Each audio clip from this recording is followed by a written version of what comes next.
Okay. Right అండి. Good evening advocates. ఈరోజు ఏంటంటే బిఎన్ఎస్ సెక్షన్ వైజ్ చూస్తాం. భారతీయ న్యాయ సంహిత. ఈ బిఎన్ఎస్ ఫస్ట్ మన ఐపీసీ ఉంటుంది కదా, ఐపీసీలో జంబ్లింగ్ అంతే. 85% సేమ్ ఉంటుంది. కాకుంటే ఒక సెక్షన్ తీసుకొచ్చి ఇంకో సెక్షన్లో పెట్టారు, కొన్ని సెక్షన్స్ తీసేశారు. అంటే ఇప్పుడు ఇంతకుముందు మనకి డెఫినిషన్స్ ఒక 30 సెక్షన్లు ఉన్నాయి. ఆ డెఫినిషన్స్ అన్నీ కూడా ఒక సెక్షన్ 2లో చెప్పారు. అట్లాంటివి చేయడం వల్ల సెక్షన్ నెంబర్ తగ్గింది. అంతకుముందు 511 సెక్షన్స్ ఉండేవి, ఇప్పుడేమో 358 సెక్షన్స్ ఉన్నాయి. అంతకుముందేమో 23 చాప్టర్స్ ఉండే, ఇప్పుడేమో 20 చాప్టర్స్. ఇప్పుడు ఇంకా మనం దీన్ని స్టడీ చేసేటప్పుడు ఎక్కడ కంపారిజన్ చేయం. ఇప్పటి నుంచి జరిగే న్యూ ఎగ్జామ్స్కి ఓన్లీ న్యూ యాక్ట్సే ఉంటాయి. ఆల్రెడీ ఇప్పుడు ప్రిలిమ్స్ అయిపోయి మెయిన్స్ వాటికేమో పాత పేపర్లు, ఏది ఐపీసీ, సిఆర్పిసి, ఎవిడెన్స్ పాతవి ఉంటాయి పాత వాటికి. అలాగే ఫ్రెష్గా వచ్చే నోటిఫికేషన్స్ ఇంక ఈ 3 కొత్తయే నేర్చుకోవాలి. అలా ఇప్పుడు భారతీయ న్యాయ సంహిత. సంహిత అంటే ఏం లేదు, కోడ్. ఇంతకుముందు కూడా చరక సంహిత అనేది ఉంది. అంటే చరకుడు అనేవాడు ఒక కోడ్ రాశాడు, చరక సంహిత. అది first book on medicine, Sanskrit word అనమాట. అలాగే సుశ్రుత సంహిత ఉంటుంది. సుశ్రుతుడు అనే ఆయన ఒక ఫస్ట్ బుక్ ఆన్ సర్జరీ చేసేవాడు. ఎప్పుడో బీసీలోనే వితౌట్ ఎనస్థీషియా సర్జరీలు చేసేవాళ్ళు. అట్లా చరక సంహిత ఉండేది, సుశ్రుత సంహిత ఉండేది. అట్లా ఇప్పుడు భారతీయ న్యాయ సంహిత వచ్చింది. అంటే మా న్యాయం అంటే లా, జస్టిస్, కోడు. భారతీయ అంటే ఇండియన్, కాకపోతే వీళ్ళు భారతీయ జనతా పార్టీ అనే పేరు వచ్చే విధంగా పెట్టుకొని ఉంటారు. ఓకే, అది ఓకే. ఇప్పుడు మనం ఎక్కడ కూడా కంపారిజన్ లేకుండా సెక్షన్ వైజ్ చూస్తాం మనం. ఫస్ట్ ఏంటంటే ఈ భారతీయ న్యాయ సంహిత కన్సిస్ట్ ఆఫ్ 358 సెక్షన్స్.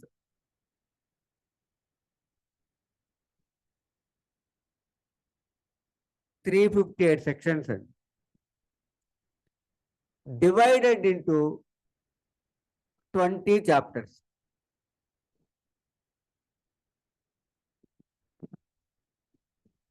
ఈ 20 చాప్టర్లో ఏమేమి ఉంటాయంటే ఒక 2-3 చాప్టర్లు. ఫస్ట్ చాప్టర్ అనుకోండి, మామూలు మనకు తెలిసిందే preliminary. First chapter preliminary, section 1 నుంచి 3 వరకు. ఫస్ట్ చాప్టరు ప్రిలిమినరీ, సెక్షన్ 1 నుంచి 3 వరకు. సెకండ్ చాప్టరు సెక్షన్ 4 నుంచి 13 వరకు, పనిష్మెంట్స్. Second chapter punishments.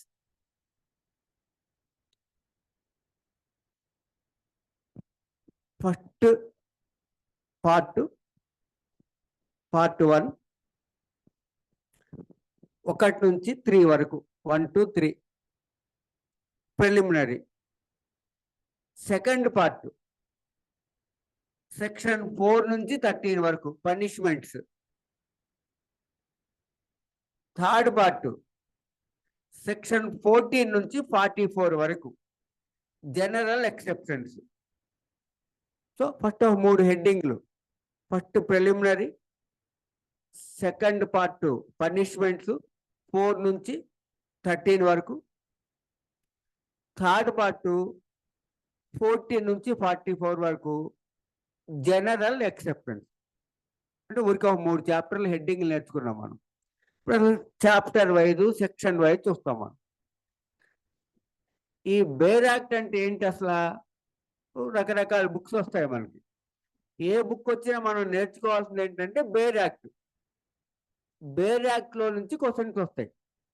వేరే టెక్స్ట్లు అంటే ఏంటంటే బేర్ యాక్ట్ మీద వాళ్ళ కామెంట్స్ రాస్తారు. బేర్ యాక్ట్ అంటే original act passed by the parliament. Bare act అంటే original act passed by the parliament. ఈ బేర్ యాక్ట్ అనేది సబ్స్టాంటివ్ లా. మనకి ప్రొసీజరల్ లాలు ఉంటాయి, సబ్స్టాంటివ్ లా ఉంటుంది.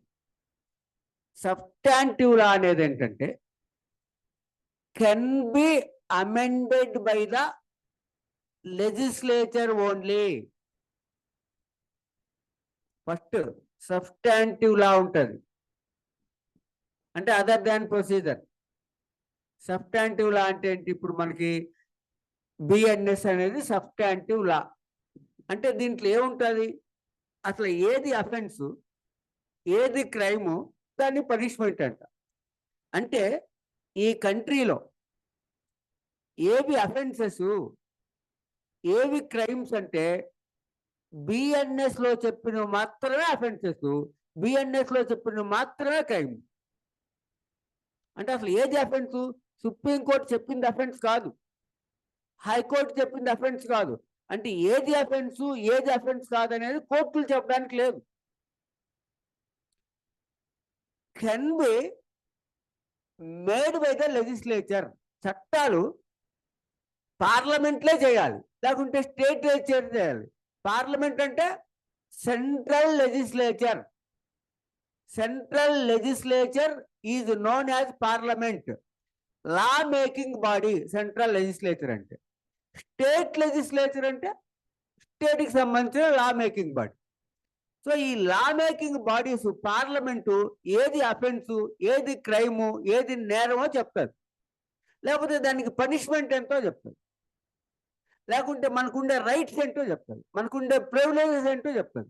సో ఒకటి ఏమర్థం అంటే సుప్రీంకోర్టు కానీ హైకోర్టు కానీ ఇది క్రైము, ఇది అఫెన్సు, లేకుంటే దీనికి పనిష్మెంట్ ఇది ఎక్కువ, ఇది తక్కువ అని చెప్పడానికి లేదు. ఇది substantive law. It can be amended by the parliament or state legislature only. Parliament means central legislature. So substantive law can be amended by legislature only, whereas procedural law ఉంటుంది బిఎన్ఎస్ఎస్. నేను చూసాం భారతీయ న్యాయ సురక్ష సంహిత, ఇది procedural law. It can be amended by the courts also. అందుకే criminal rules, circulars హైకోర్టులు సుప్రీంకోర్టులు ఇస్తాయి. అంటే procedure ఉంటుంది, ఆ ప్రొసీజరల్ లాని సుప్రీంకోర్టులు హైకోర్టులు అమెండ్మెంట్ చేయొచ్చు.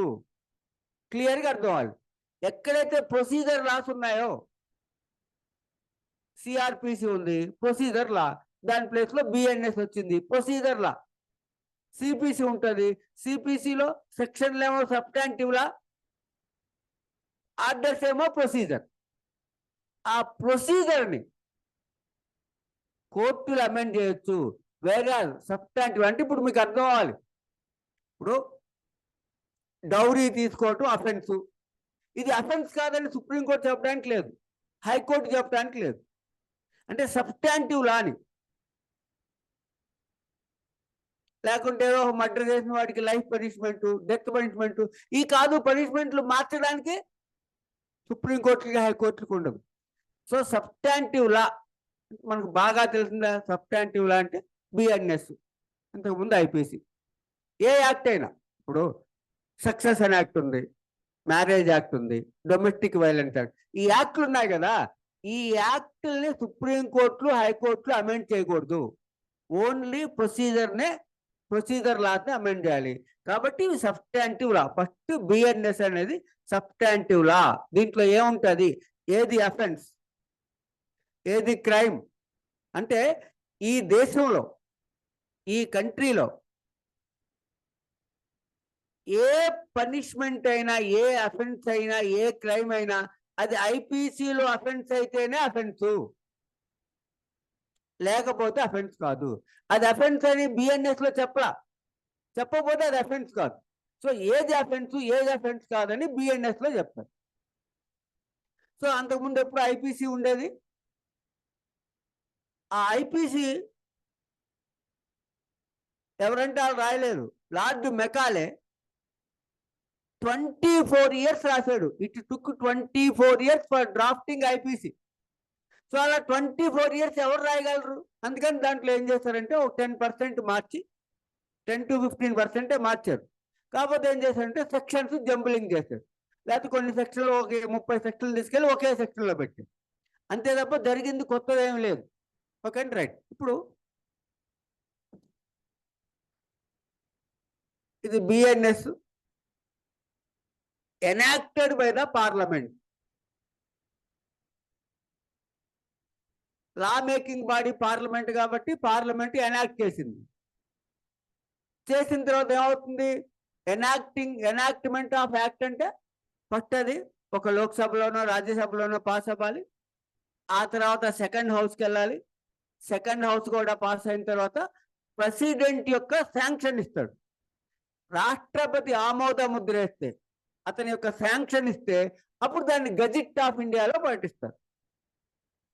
ఆ గజిట్ ఆఫ్ ఇండియాలో ప్రకటించినప్పుడు పలానా డేట్ నుంచి ఇది ఫోర్స్లోకి వస్తుంది అంటారు. అప్పుడు ప్రజలందరికీ తెలిసినట్లు లెక్క. పార్లమెంట్ చేసిన యాక్ట్ ప్రజలందరికీ ఎప్పుడు తెలుస్తుంది అంటే గజిట్ ఆఫ్ ఇండియా ఉంటుంది, రాజపత్రం. దాంట్లో పబ్లిష్ చేస్తారు. ఎప్పుడు? రాష్ట్రపతి యొక్క శాంక్షన్ ఇచ్చిన తర్వాత. దాంట్లో ఆ గజిట్ ఆఫ్ ఇండియాలో పబ్లిష్ చేసినప్పుడు ఏ డేట్ నుంచి ఫోర్స్లోకి వచ్చిందో చెప్తారు. ఓకే, 1 July 2024 నుంచి వచ్చింది. అలా గజిట్ ఆఫ్ ఇండియాలో ప్రకటించినప్పుడు ప్రజలందరికీ తెలిసినట్లు లెక్క. ఇప్పుడు లేకపోతే నాకు తెలియదండి అమెండ్మెంట్ చేశారంటే కుదరదు. గజిట్ ఆఫ్ ఇండియాలో ప్రకటిస్తే ప్రజలందరికీ తెలిసినట్లు లెక్క. పార్లమెంట్ చేసిన యాక్ట్ ప్రజలకి ఎలా తెలుస్తాయంటే గజిట్ ఆఫ్ ఇండియాలో పబ్లిష్ చేస్తే. గజిట్ ఆఫ్ ఇండియాలో పబ్లిష్ చేస్తే కోర్టులకు కూడా తెలిసినట్లు లెక్క. కోర్టులకు కూడా నోటీషియబుల్. కోర్టులకు కూడా తెలిసినట్టే లెక్క. గజిట్ ఆఫ్ ఇండియాలో ప్రకటిస్తే కోర్టుకి సపరేట్గా చెప్పినా చెప్పకపోయినా గజిట్ ఆఫ్ ఇండియాలో ఒక అంశం ప్రకటిస్తే అది కోర్టులకి తెలిసి ఉండాలి. సో ఆటోమేటిక్గా కోర్టులకు కూడా తెలిసినట్టు లెక్క. ఇప్పుడు అసలు ఈ గజిట్ ఆఫ్ ఇండియాలో ఫస్ట్ ప్రెసిడెంట్ ఆఫ్ ఇండియా, నేను ఫస్ట్ లైన్ అని చెప్తున్నాను మీకు యాక్ట్లో. 25th December 2023 నుంచి ఫోర్స్లోకి వచ్చింది.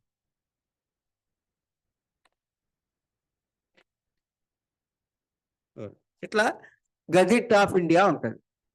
గజిట్ ఆఫ్ ఇండియాలో ఇది బేర్ యాక్ట్. ఇదే నేర్చుకోవాలి. ఏ టెక్స్టులు మనం చూడక్కర్లా. టెక్స్టుల్లో వాళ్ళ సొంత కామెంట్ చెప్తారు. సొంత కామెంట్స్తో మనకు పని లేదు కదా. Original act passed by the parliament ఏం చెప్పింది అనేది ఉంటుంది.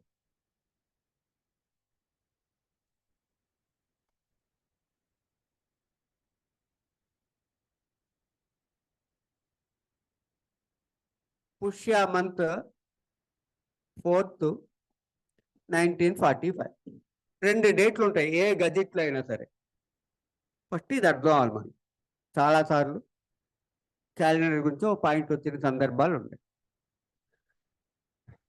ఎప్పుడు ప్రెసిడెంట్ కన్సెంట్ ఇచ్చాడంటే 25th December 2023. మళ్ళీ దాని పక్కన ఏముంటుంది? పుష్యమాసం 4th day పుష్యమాసం 1945 ఉంది. ఏంటి అసలు ఈ పుష్యమాసం 1945? ప్రతి గజిట్లో సెంట్రల్ గవర్నమెంట్ చేసే గజిట్లో ఈ డేట్లు ఉంటాయి. ఇది ఈ 25th December 2023 అనేది ఇప్పుడు మనం వాడే క్యాలెండర్. దీని పేరేంటి? అఫీషియల్గా బిఎన్ఎస్ ప్రకారం, ఐపీసీ ప్రకారం ఇది గ్రిగేరియన్ క్యాలెండర్. నేను మీకు ఫస్ట్ లైన్ నుంచి చెప్పుకొస్తున్నా. ఫస్ట్ బేర్ యాక్ట్ అంటే original act passed by the parliament. దాంట్లోనే క్వశ్చన్లు వస్తాయి. ఎవరి కామెంట్లు మనకు అవసరం లేదు. రైట్. ప్రెసిడెంట్ ఆఫ్ ఇండియా ఎప్పుడు పాస్ చేశాడంటే 25th December 2023. ఇంకోటి ఏం చెప్పారు, 4th day ఆఫ్ పుష్య మాసం 1945. 2 డేట్లు ఉంటాయి ప్రతి గజెట్ ఆఫ్ ఇండియాలో. సెంట్రల్ గవర్నమెంట్ కానీ పార్లమెంట్ కానీ ఏ గజెట్ చేసినా దానిలో 2 డేట్లు ఉంటాయి. ఇది మనం వాడే డేటు. ఇది అకార్డింగ్ టు గ్రిగేరియన్ క్యాలెండర్. ఈ క్యాలెండర్ పేరు అంటే ఇప్పుడు మనం వాడే 2024 ఉంది. ఈ 2024 ఎవరి క్యాలెండర్ అంటే గ్రిగేరియన్ క్యాలెండర్, దాని నేము. లేకుంటే బ్రిటిష్ క్యాలెండర్, బ్రిటిష్ క్యాలెండర్ అని అంటారు, లేకుంటే గ్రిగేరియన్ క్యాలెండర్ అంటారు. బిఎన్ఎస్లో కానీ ఐపీసీలో కానీ దీని పేరు గ్రిగేరియన్ క్యాలెండర్. పనిష్మెంట్లన్నీ గ్రిగేరియన్ క్యాలెండర్ కింద లెక్క రాసుకోవాలని చెప్పారు. లిమిటేషన్ యాక్ట్లో బ్రిటిష్ క్యాలెండర్ అని చెప్పారు. సో బ్రిటిష్ క్యాలెండర్ అన్న గ్రిగేరియన్ క్యాలెండర్ ఒకటే. ఫస్ట్ ఒక పాయింట్ అర్థం అవ్వాలి. ఇది ఒక పోప్ గ్రిగరియన్ అయిన ఈ క్యాలెండర్ని ఇలా డిజైన్ చేశాడు. అంటే జనవరికి అయితే ఇన్ని డేసు, ఏప్రిల్కి అయితే ఇన్ని డేసు, 4 yearsకి అయితే ఒక లీప్ ఇయర్ వస్తుంది, 100 అనేది లీప్ ఇయర్ కాదు, 300 లీప్ ఇయర్ కాదు, ఇట్లా డిజైన్ చేశాడు. అందుకని దాని పేరు మీద గ్రిగేరియన్ క్యాలెండర్ అంటారు. Okay right. ఇప్పుడు ఇదేంటి సెకాయరా? ఇది ఎందుకు వేస్తారంటే మనకి నేషనల్ అంతం ఉంటుంది, నేషనల్ సాంగ్ ఉంటుంది. అలాగా national calendar of India, official calendar of India Saka era అది అర్థం అవ్వాలి. ఈ దేశానికి ఒక క్యాలెండర్ ఉంది,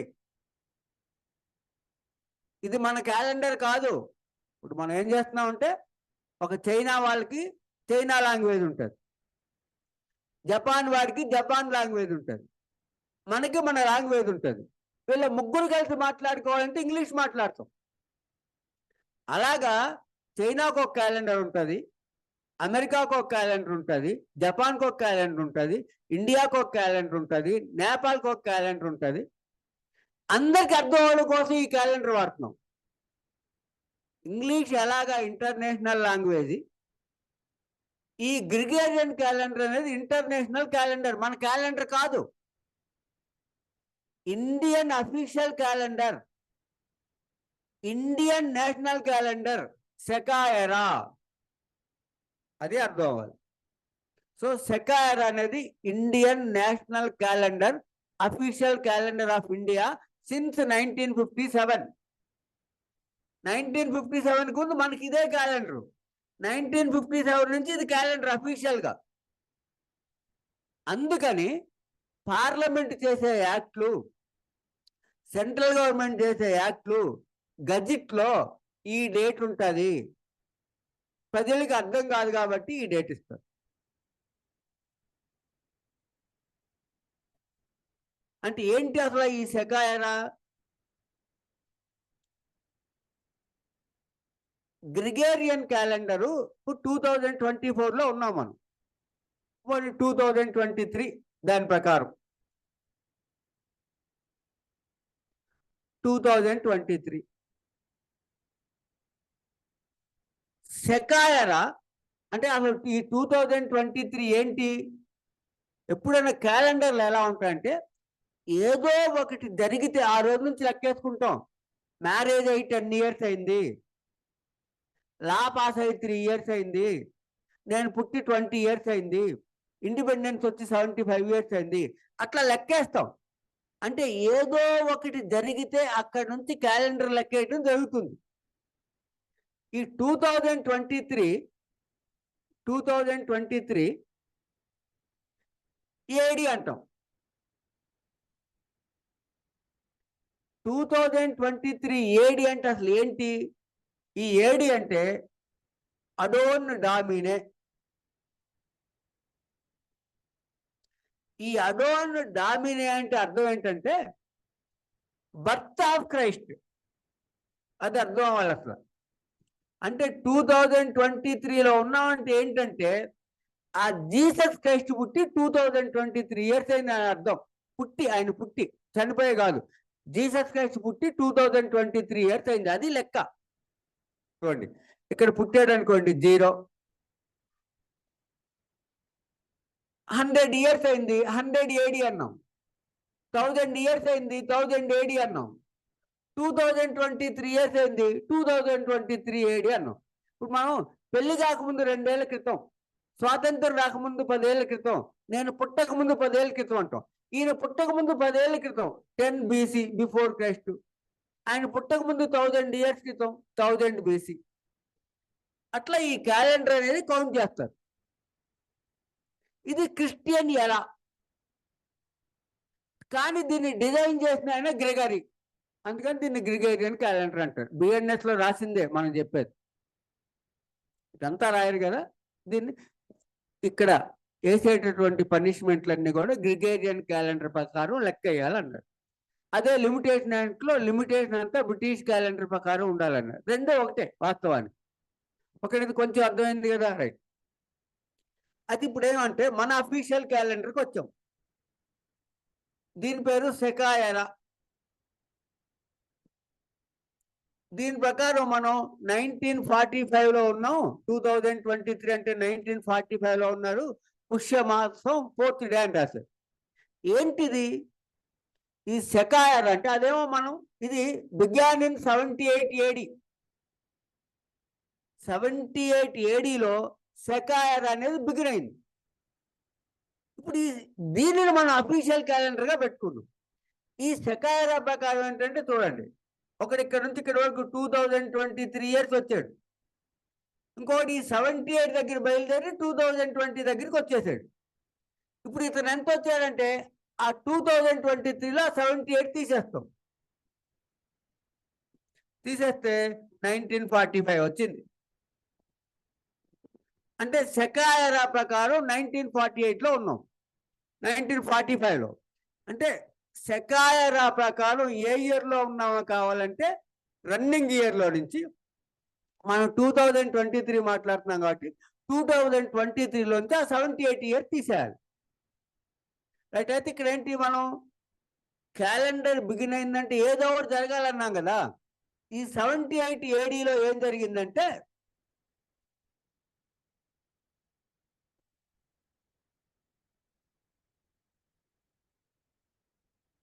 కుషాన్ వంశానికి చెందిన కనిష్కుడు, కుషాన్ వంశానికి చెందిన కనిష్కుడు బికేమ్ కింగ్ ఆఫ్ ఇండియా. ఈయన ఎంపరర్ ఆఫ్ ఇండియా అయ్యాడు 78 ADలో. ఈయన ఎంపరర్ అయ్యి ఈయన ఒక క్యాలెండర్ని స్టార్ట్ చేశాడు. దానిని మనం అఫీషియల్ క్యాలెండర్గా పెట్టుకున్నాం. సో 1957 నుంచి అఫీషియల్ క్యాలెండర్ ఆఫ్ ఇండియా సెకాయరా. ఎప్పుడైనా గ్రిగేరియన్ క్యాలెండర్లో నుంచి 78 ఇయర్స్ మైనస్ చేస్తే ఈ క్యాలెండర్ వస్తుంది. దీనిని 1957 నుంచి మనం అఫీషియల్ క్యాలెండర్గా పెట్టుకున్నాం. అందుకని దీన్ని పార్లమెంట్ చేసే చట్టాల్లో ఈ డేట్ ఉంటుంది. సో గ్రిగేరియన్ క్యాలెండరు సెకాయరా ప్రిలిమినరీలో చాలాసార్లు అడిగారు, కొంచెం క్లారిటీ రావాలి. తర్వాత ఇంకోటి ఏం చేస్తాడు, ఇక్కడ ఒక 74th ఇయర్లో మీకు చెప్తాను. అసలు ఇక్కడ ఏం చెప్పారంటే December 25th 2023 పుష్య 4 1945 సెకండ్ పెట్టారు, అంతవరకు ఓకే. తర్వాత ఇంకో తోట ఏం రాస్తారంటే enacted by parliament 74th year of republic. 74th year of republic అంటే రిపబ్లిక్ అయ్యి 74 ఇయర్స్ అయింది. రిపబ్లిక్ ఎప్పుడైంది? 1950 January 26 కదా. సో ఇప్పుడున్న 2023లో నుంచి 1949 తీసేయాలి. ఎప్పుడైనా రన్నింగ్ ఇయర్లో నుంచి 1949 తీసేస్తే రిపబ్లిక్ ఎన్ని రోజుల్లో వస్తుంది? 74th ఇయర్ అని వస్తుంది. 74th ఇయర్ ఆఫ్ రిపబ్లిక్ అంటే అది. ఓకే, లైన్ టు లైన్ అంటే అది ఓకే, రైట్. ఇప్పుడు ప్రిలిమినరీ చూస్తాం. ఫస్ట్ చాప్టర్ 1 నుంచి 3 వరకు ప్రిలిమినరీ 1 to 3. అది కానీ 1 to 3 అంటే చెప్పాం కదా, అంతకుముందు ఉన్న ఒక 30 సెక్షన్ తీసుకొచ్చేసి సెక్షన్ 2లో పెట్టారు. ఓకే, సెక్షన్ 1లో ఫస్ట్ పాయింట్ ఏం చెప్పారంటే, this act may be called Bharatiya Nyaya Sanhita. Title Bharatiya Nyaya Sanhita 2023 అని చెప్పారు first. Second one, it shall come into force on such date as the central government by notification. Central government notification ఇచ్చే date నుంచి ఫోర్స్లోకి వచ్చింది అని చెప్పారు. 2. థర్డ్ వన్ వినండి, every person shall be liable to punishment under this Sanhita and not otherwise. ఏం చెప్పారంటే, ఈ దేశంలో ఎవరినన్నా శిక్షించాలంటే బిఎన్ఎస్ ప్రకారమే శిక్షించాలి, అంతకుముందు అయితే IPC. So every person shall be liable to punishment under this Sanhita and not otherwise for every act or omission. For every act or omission అంటే అఫెన్స్ ఎలా ఉంటాయి? ఒక యాక్ట్, ఒక తల బాగా కొట్టాడు, అఫెన్స్. ఒకడు కట్టేసి ఫుడ్ పెట్టలా, ఫుడ్ పెట్టడం అనేది వాడి డ్యూటీ, ఫుడ్ చేయలేదు కదా, ఒమిషన్. సో యాక్ట్ ఉంటుంది, ఒమిషన్ ఉంటుంది. అంటే ఒకడు కొట్టి కొట్టి చంపేస్తాడు, ఇంకోటి అన్నం పెట్టకుండా 10 రోజులు రూమ్లో వేసి చంపిస్తాడు. అదేం కొట్టలేదు కదా, ఇక్కడేంటి ఒమిషన్. సో ఒమిషన్ అయినా యాక్ట్ అయినా అఫెన్స్. ఒక ఒమిషన్ ద్వారా అఫెన్స్ చేసిన, ఒక యాక్ట్ ద్వారా అఫెన్స్ చేసిన వాడిని బిఎన్ఎస్ ద్వారానే ఈ దేశంలో పనిష్ చేయాలని చెప్పారు. ఓకే అండి. సో యాక్ట్ ఉంటుంది, ఒమిషన్ ఉంటుంది. Act illegal act, illegal omission. చెయ్యకూడని పని చేస్తే యాక్ట్, చెయ్యాల్సిన పని చేయకపోతే ఒమిషన్. ఒకడు రూమ్లో పెట్టి లాక్కేసాడు, 10 రోజులు ఫుడ్ పెట్టలేదు, నేనేం చేయలేదండి అంటే అది ఫుడ్ పెట్టాలి కదా.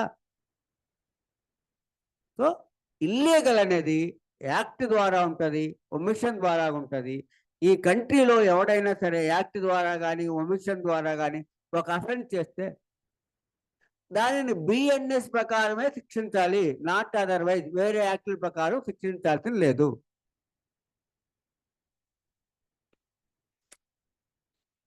ఇది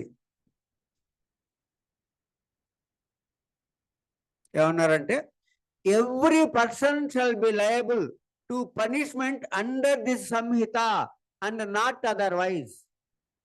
right. Fourth one, any person liable by any law for the time being in force in India to be tried for an offence committed beyond India shall be dealt with. మళ్ళీ చదువుతాను. ఇదేంటంటే,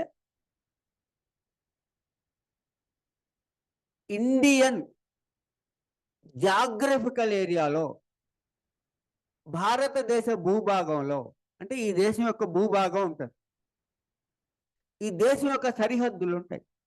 territory of India, Indian territory ఎక్కడ ఉంటుంది? Indian territory article 1 of the కాన్స్టిట్యూషన్లో name of the country and its territory, ఈ దేశం యొక్క పేరు ఎక్కడ ఉంటాయంటే ఆర్టికల్ 1లో ఉంటుంది. ఈ దేశం యొక్క సరిహద్దులు ఎక్కడ ఉంటాయంటే ఆర్టికల్ 1లో ఉంటాయి. ఈ దేశంలోని రాష్ట్రాల పేర్లు ఎక్కడ ఉంటాయంటే షెడ్యూల్ 1లో ఉంటాయి.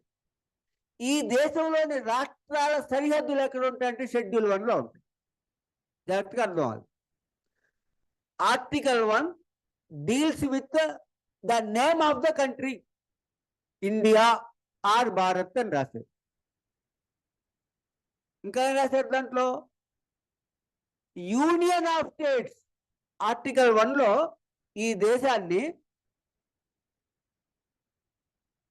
యూనియన్ ఆఫ్ స్టేట్స్, ఎక్కడన్నా కాన్స్టిట్యూషన్లో వస్తే కొంచెం జాగ్రత్తగా వినాలి. ఏపీపీల వాళ్ళకి కాన్స్టిట్యూషన్ మొత్తం ఉంటుంది, జేసీజేలకి ఉండదు అనుకోండి, 0 వస్తే 3-4 మార్క్స్ వస్తుంది. కానీ ఏపీపీలు అంటే కాన్స్టిట్యూషన్.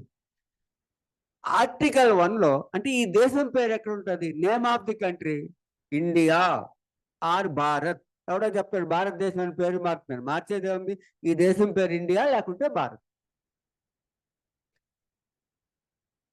అని రాసి దాని బార్డర్స్ రాస్తారు, టెరిటరీ, సరిహద్దులు రాసి. ఇంకా ఏం రాశారంటే ఆర్టికల్ 1లో union of states. Union of states అంటే రాష్ట్రాల సముదాయం. ఇప్పుడు యుఎస్ఏ ఉంటుందండి, యునైటెడ్ స్టేట్స్ ఆఫ్ అమెరికా. ఈ ఫస్ట్ యూకి యునైటెడ్, యూకే ఉంటుంది, United Kingdom, UK United Kingdom, UAE United Arab Emirates. ఈ 3 యూలో యునైటెడ్ యునైటెడ్ యునైటెడ్ అంటే ఏంటి? యుఎస్ఏ ఉంది, 50 స్టేట్స్ కలిపి యుఎస్ఏ ఏర్పడింది యునైటెడ్. అవి ఎప్పుడైనా దే కెన్ సికీడ్, విడిపోవచ్చు. యూకే ఉంది, యునైటెడ్ కింగ్డమ్, 4 కంట్రీలు. ఇంగ్లాండ్, బ్రిటన్ అంటే ఏంటి? England, Wales, Scotland, Ireland. England, Wales, Scotland, Ireland 4 countries.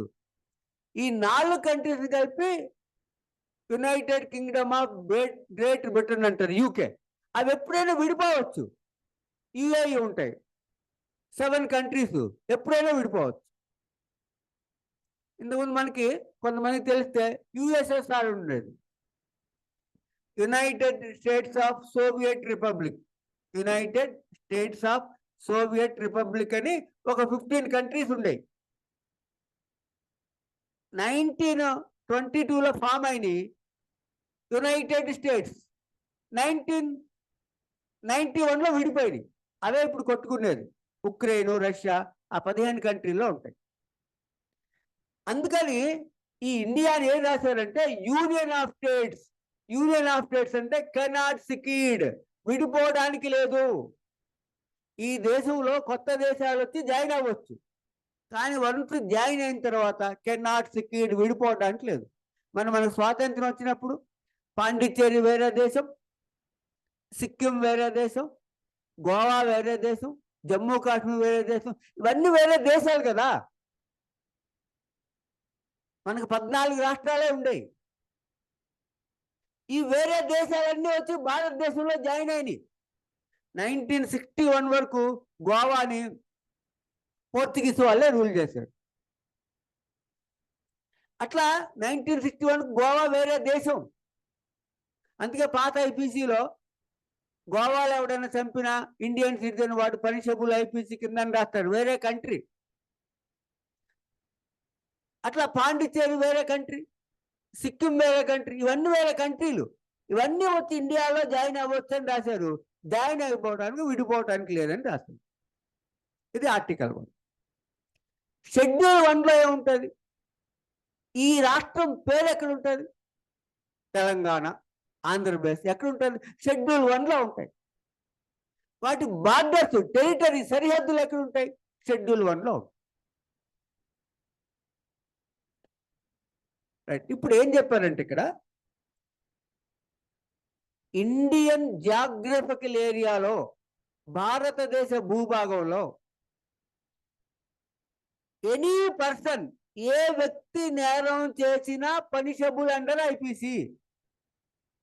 ఒక అమెరికన్ ఇండియాలో ఉంటున్నాడు, మర్డర్ చేశాడు, ఐపీసీ కింద పనిషబుల్.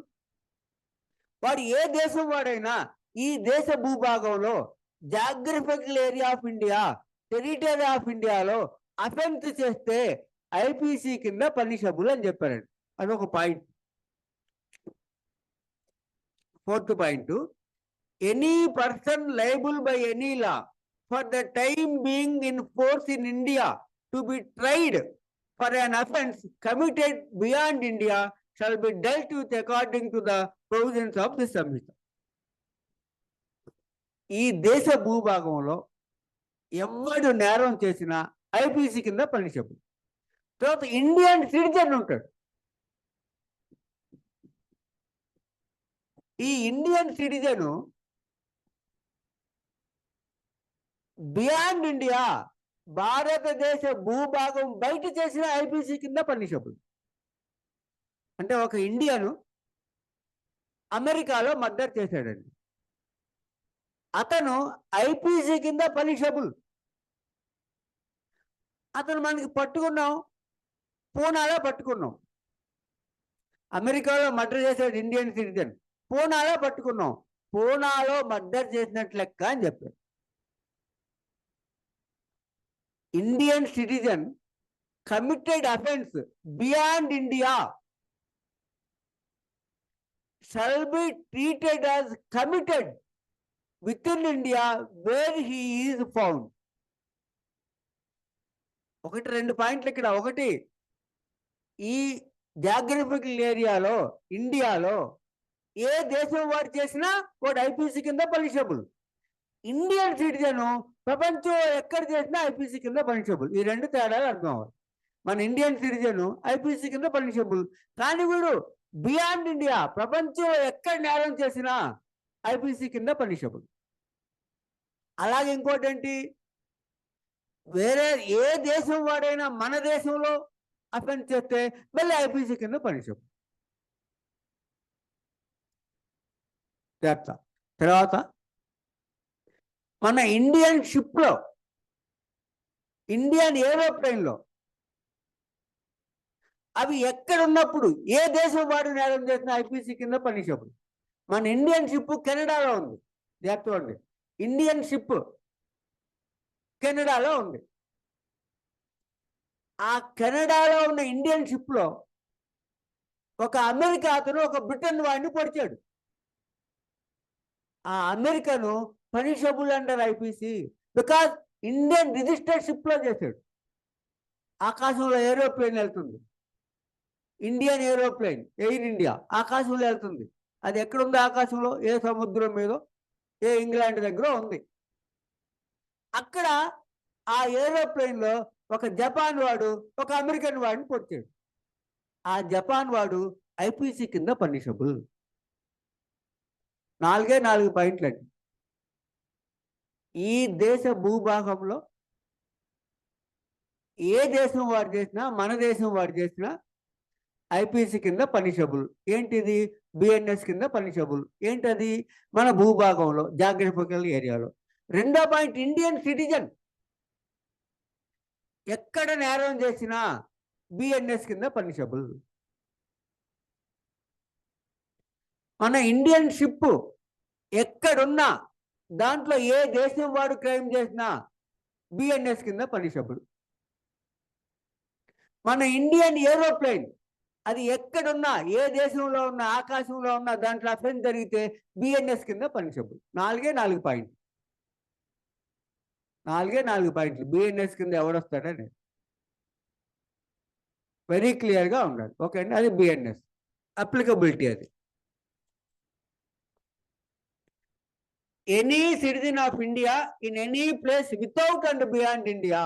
ఇండియన్ సిటిజన్ ఏ ప్లేస్లో చేసినా, ఇండియాలో చేసినా, ఇండియా బయట చేసినా, any person on any ship or aircraft registered in India, అంటే Indian registered aeroplane, Indian registered ship ఎక్కడున్నా దాంట్లో ఎవడు అఫెన్స్ చేసినా ఐపీసీ కింద పనిషబుల్.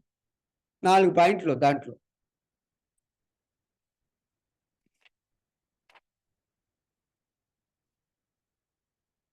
తర్వాత సెక్షన్ 2లో డెఫినిషన్లు ఉంటాయి అంతే. ఒక్కొక్క దానికి డెఫినిషన్స్ చూద్దాం. సెక్షన్ 2లో డెఫినిషన్స్. ఈ డెఫినిషన్స్ అన్ని ఇప్పుడు సెక్షన్ 2లో ఉన్నాయి బిఎన్ఎస్లో. అంతకుముందు ఐపీసీలు ఏంటంటే చాలా సెక్షన్స్ ఉండేవి, చాలా సెక్షన్స్, ఒక 40 సెక్షన్ ఉండేవి. దాన్ని అన్ని తీసుకొచ్చి ఒకే సెక్షన్ కింద పెట్టారు, దానివల్ల ఒక 40 సెక్షన్లు తగ్గిపోయాయి. Okay right. డెఫినిషన్స్లో యాక్ట్, యాక్ట్ అంటే ఏంటి? Act denotes as well as series of act single act. అంటే ఎక్కడైనా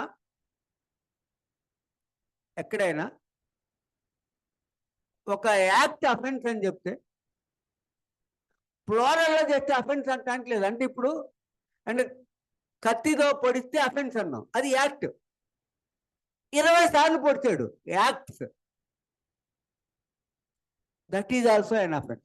అంటే ఎందుకు చాలా వస్తాయంటే ఇప్పుడు జాగ్రత్త, ఒకడు ఒక ఇంట్లో దొంగతనానికి వెళ్ళాడు, గోల్డ్, సెల్ ఫోను, డబ్బు 3 కొట్టేశాడు.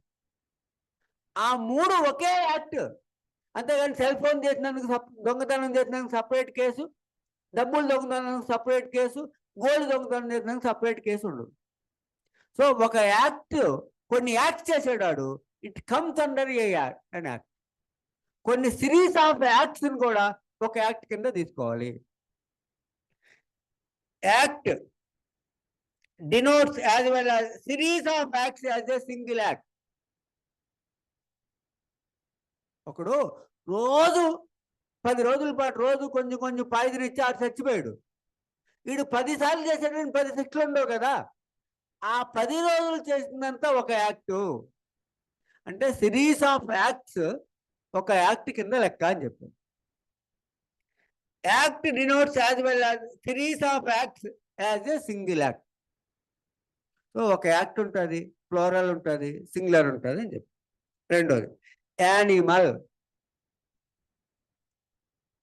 యానిమల్ అని ఎక్కడన్నా వస్తే ఏం చెప్పారంటే అదర్ దాన్ హ్యూమన్ బీయింగ్. మనిషి కానివాడు ఎవడైనా యానిమల్. బిఎన్ఎస్ ప్రకారం మనిషి కానివాడు ఎవడైనా యానిమల్. ఏం చెప్పారంటే ఇక్కడ animal means any living creature other than human being. So animal అంటే డెఫినేషన్ ఏం లేదు, మనకు తెలుసు కదా. మనుషులు కాని వాళ్ళందరూ యానిమల్. మనుషులు కూడా మామూలు యానిమల్ కింద వస్తారు. ఇక్కడ ఏమన్నా అంటే యానిమల్ అంటే ఈ ఐపీసీలో డెఫినేషన్ హ్యూమన్ బీయింగ్స్ కానివాడు ఎవడైనా animal. Animal means any living creature other than human being. తర్వాత చైల్డ్. చైల్డ్ అంటే child means any person below the age of 18 years. 18 years లోపు వాడిని చైల్డ్ అన్నారు బిఎన్ఎస్ ప్రకారం. అంటే పోక్సో యాక్ట్లో, డొమెస్టిక్ వైలెన్స్ యాక్ట్లో కొన్ని 16 years, కొన్ని 12 years అట్లా ఉంటాయి. సో ఇక్కడ చైల్డ్ అంటే బిఎన్ఎస్ ప్రకారం below the age of 18 years BNS లో. తర్వాత counter feet.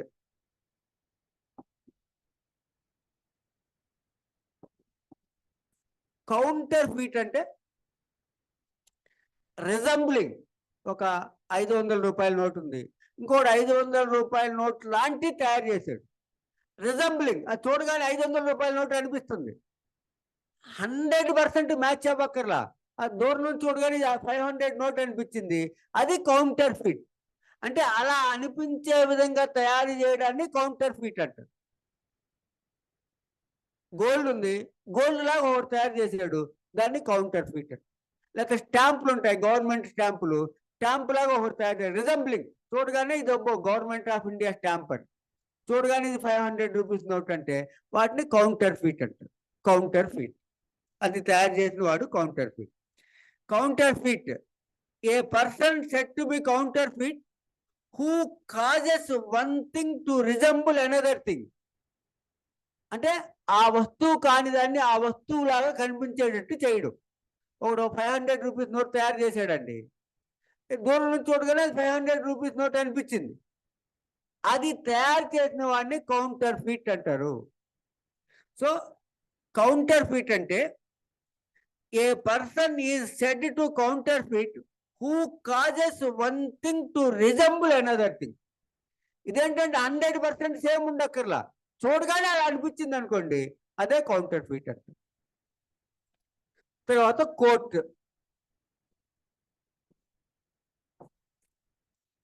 Court means a judge who is empowered by law to act judicially alone or a body of judges, ఒక judge కానీ కొంతమంది జడ్జెస్ కానీ కూర్చొని ఉంటే దాన్ని కోర్టు అంటారు అని చెప్పారు. దీంట్లో ఇంకేం లేదు, మనకు తెలిసింది. Court means a judge who is empowered by law to act judicially alone or a body of judges which is empowered by law to act judicially. తర్వాత డెత్. డెత్ అంటే పనిష్మెంట్, డెత్ పనిష్మెంట్ ఉంటుంది. Death of a person declare చేయాలి. అంటే ఒక్కోసారి brain dead అయింది, brain dead అయితే ఆయన death పర్సన్గా డిక్లేర్ చేయాలా లేదా అనేది వస్తుంది.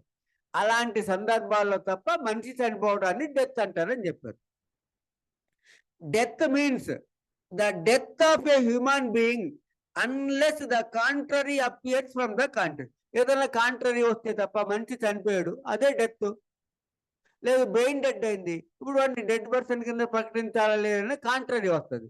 ఆ కాంట్రరీ లేకుండా మనిషి చనిపోవడాన్ని డెత్ అంటారు అని చెప్పారు, అంతే. తర్వాత డాక్యుమెంట్.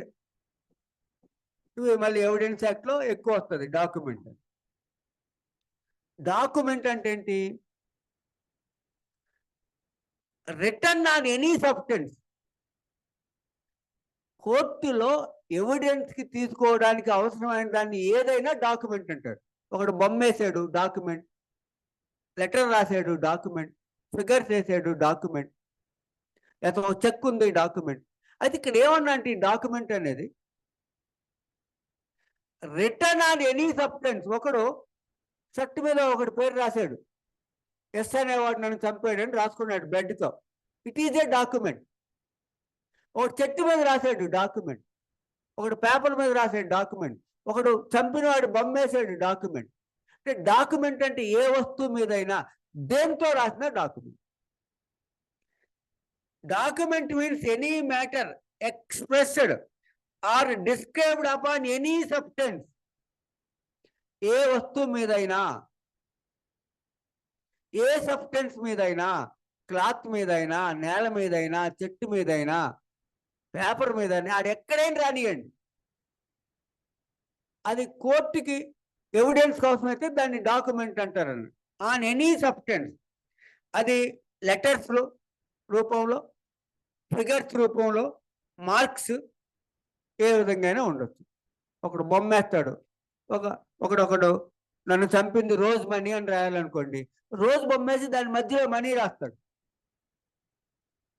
అలాగా అది ఏ విధంగా ఉన్నా, మార్క్స్లో ఉన్నా, ఫిగర్స్లో ఉన్నా, లెటర్స్లో ఉన్నా, దాన్ని డాక్యుమెంట్ అంటారు.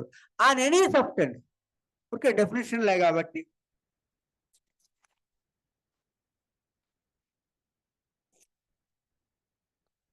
అలాగే cheque is a document, power of attorney document, map అనేది డాక్యుమెంట్, ఇన్స్ట్రక్షన్స్ రాయడం ఇవన్నీ అంటే డాక్యుమెంట్ అంటే ఇన్స్ట్రక్షన్స్ అంటే ఇప్పుడు చెక్ ఉంది, దాంట్లో క్రాస్ చేశాడు, అది ఇన్స్ట్రక్షన్స్. క్రాస్ చేశాడు, అకౌంట్ పే ఇవ్వండి అని ఇన్స్ట్రక్షన్స్. ప్రతిదీ డాక్యుమెంట్ అని చెప్పారు. ఊరికే డెఫినేషన్సే కాబట్టి అంటే అసలు ఆ పదాలు ఉన్నాయని మనకు తెలియాలి. తర్వాత ఫ్రాడులెంట్లీ. ఫ్రాడులెంట్లీ అంటే ఉద్దేశపూర్వకంగా ముందే మోసం చేసే ఉద్దేశంతోనే. ఫ్రాడులెంట్లీ అంటే ఇప్పుడు ఒకడు ఉన్నాడు, నేను కేసు వేస్తానని ₹1,00,000 తీసుకున్నాడు, కేసు వేయలేకపోయాడు, అది వేరు. ముందే కేసు ఫైల్ చేసే ఉద్దేశం లేకుండా ₹1,00,000 తీసుకున్నాడు, ఫ్రాడులెంట్లీ. ఉంటాడు మన దగ్గర ప్రామిసరీ నోట్ తీసుకొచ్చాడు, 5 ఏళ్ళు అయింది, ఏదో ఒక విధంగా వేద్దామని 10,000 తీసుకున్నాడు. అంటే ఏంటి? ఫ్రాడ్ చేసే ఉద్దేశంతో, మోసం చేసే ఉద్దేశంతో తీసుకున్నాడు, అది ఫ్రాడులెంట్లీ.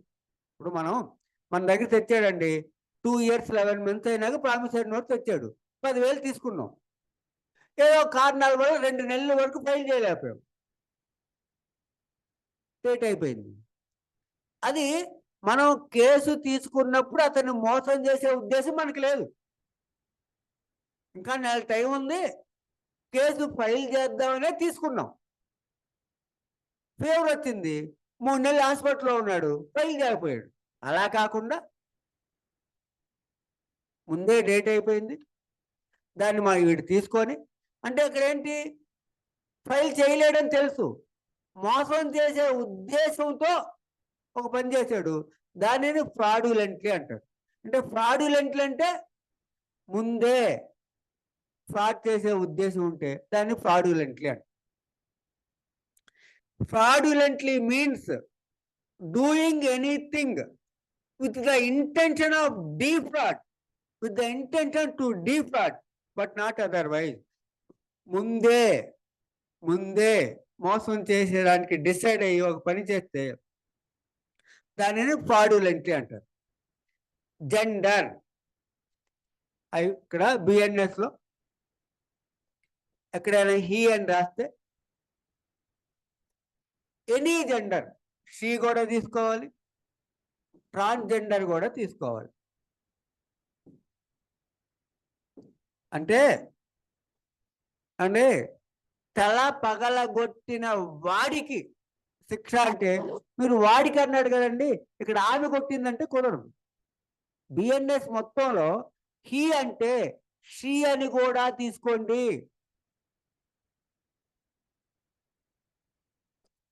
ట్రాన్స్జెండర్ అని కూడా తీసుకోండి. మళ్ళీ ట్రాన్స్జెండర్ డెఫినేషన్ ఎక్కడ ఉంటుంది? ట్రాన్స్జెండర్ ప్రొటెక్షన్ యాక్ట్ 2019 ఉంటుంది. ట్రాన్స్జెండర్ ప్రొటెక్షన్ యాక్ట్ 2009, దాంట్లో సెక్షన్ 2లో ట్రాన్స్జెండర్ అంటే డెఫినేషన్ ఉంటుంది. సరే, ఆ పక్కన పెడదాం. ఇప్పుడు ఏంటంటే బిఎన్ఎస్ లో ఎక్కడైనా హీ అని రాస్తే హీ అని తీసుకోవాలి, షీ అని తీసుకోవాలి, ట్రాన్స్జెండర్ అని తీసుకోవాలి. అంటే ఇప్పుడు ఇక్కడ హిజ్ అన్నారు అనుకోండి, హర్ అని కూడా తీసుకోవాలి. ట్రాన్స్జెండర్ అయితే డైరెక్ట్గా ట్రాన్స్జెండర్ అని రాస్తారు. షీకి, హర్కి, హిజ్, హీ, ఇవన్నీ డెరివేటివ్స్ ఆఫ్ హీ. హీ అంటే ఏంటి? హీ, హిజ్, షీ, హర్, ఇవన్నీ హర్స్, హిమ్, ఇవన్నీ డెరివేటివ్స్ ఆఫ్ హీ. మ్యాన్ అంటే he. I saw a man on the road. మామూలు I saw a man on the road అంటే female అవ్వచ్చు, male అవ్వచ్చు. ఆ మ్యాన్కి హీ ప్రోనౌన్, ఆ హీకి డెరివేటివ్స్ ఇవన్నీ అని చెప్పారు. షీ అనేది కూడా హీకే, అర్థం అవ్వాలి. అంటే ఎక్కడ షీ అని రాయదు, సపరేట్గా రాయక్కర్లా. అదే మనం డొమెస్టిక్ వైలెన్స్కో లేకపోతే ఆర్సీఆర్లు వెళ్ళినప్పుడు షీ అని రాసుకోవాలి కదా. డైవర్స్ పిటిషన్లో షీ అని రాస్తాం, అక్కడ షీలు హీలు వేరు. కానీ ఇక్కడ బిఎన్ఎస్కి వచ్చేటప్పటికి హీ అని రాస్తాం, షీ అని కూడా తీసుకోండి, ట్రాన్స్జెండర్ అని కూడా తీసుకోండి అని చెప్పాడు. Gender, the pronoun he and its derivatives of he అంటే he, his, him, her, she, hers. And its derivatives are used of any person, whether male, female or transgender. And అక్కడ హీ అన్నారండి, ఇక్కడ she ఉందంటే కుదరదు. వీటన్నిటికి కూడా BNS లో చెప్పిన ఐపీసీలో ఉన్న, ఐపీసీలో అప్పుడు ట్రాన్స్జెండర్ యాడ్ చేయలేదు, కొత్త యాక్ట్ వచ్చింది కాబట్టి దాన్ని ట్రాన్స్జెండర్ యాడ్ చేశారు అంతే. ఇక్కడే ఉంది ట్రాన్స్జెండర్ అంటే transgender shall have the meaning assigned to it in clause K of section 2 of transgender persons protection act, protection of rights 2019. Transgender persons protection of rights act 2019 section 2 clause Kలో ఈ transgender అంటే definition ఉందని చెప్పారు, ఇక్కడే చెప్పారు.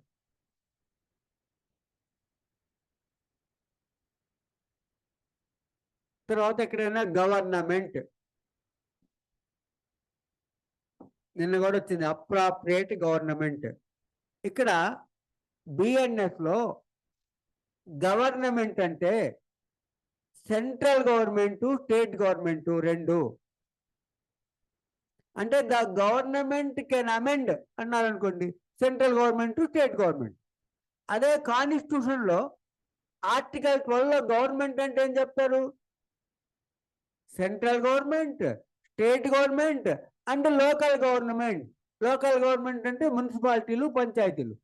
Article 12 of the constitution గుర్తుపెట్టుకోవాలి ఏపీపీలు వాళ్ళు. Article 12 లో గవర్నమెంట్ అంటే డెఫినేషన్ ఏం చెప్పారంటే union government, that is central government, state government and local government. But whereas BNS లో ఏం చెప్పారు? Central government and state government.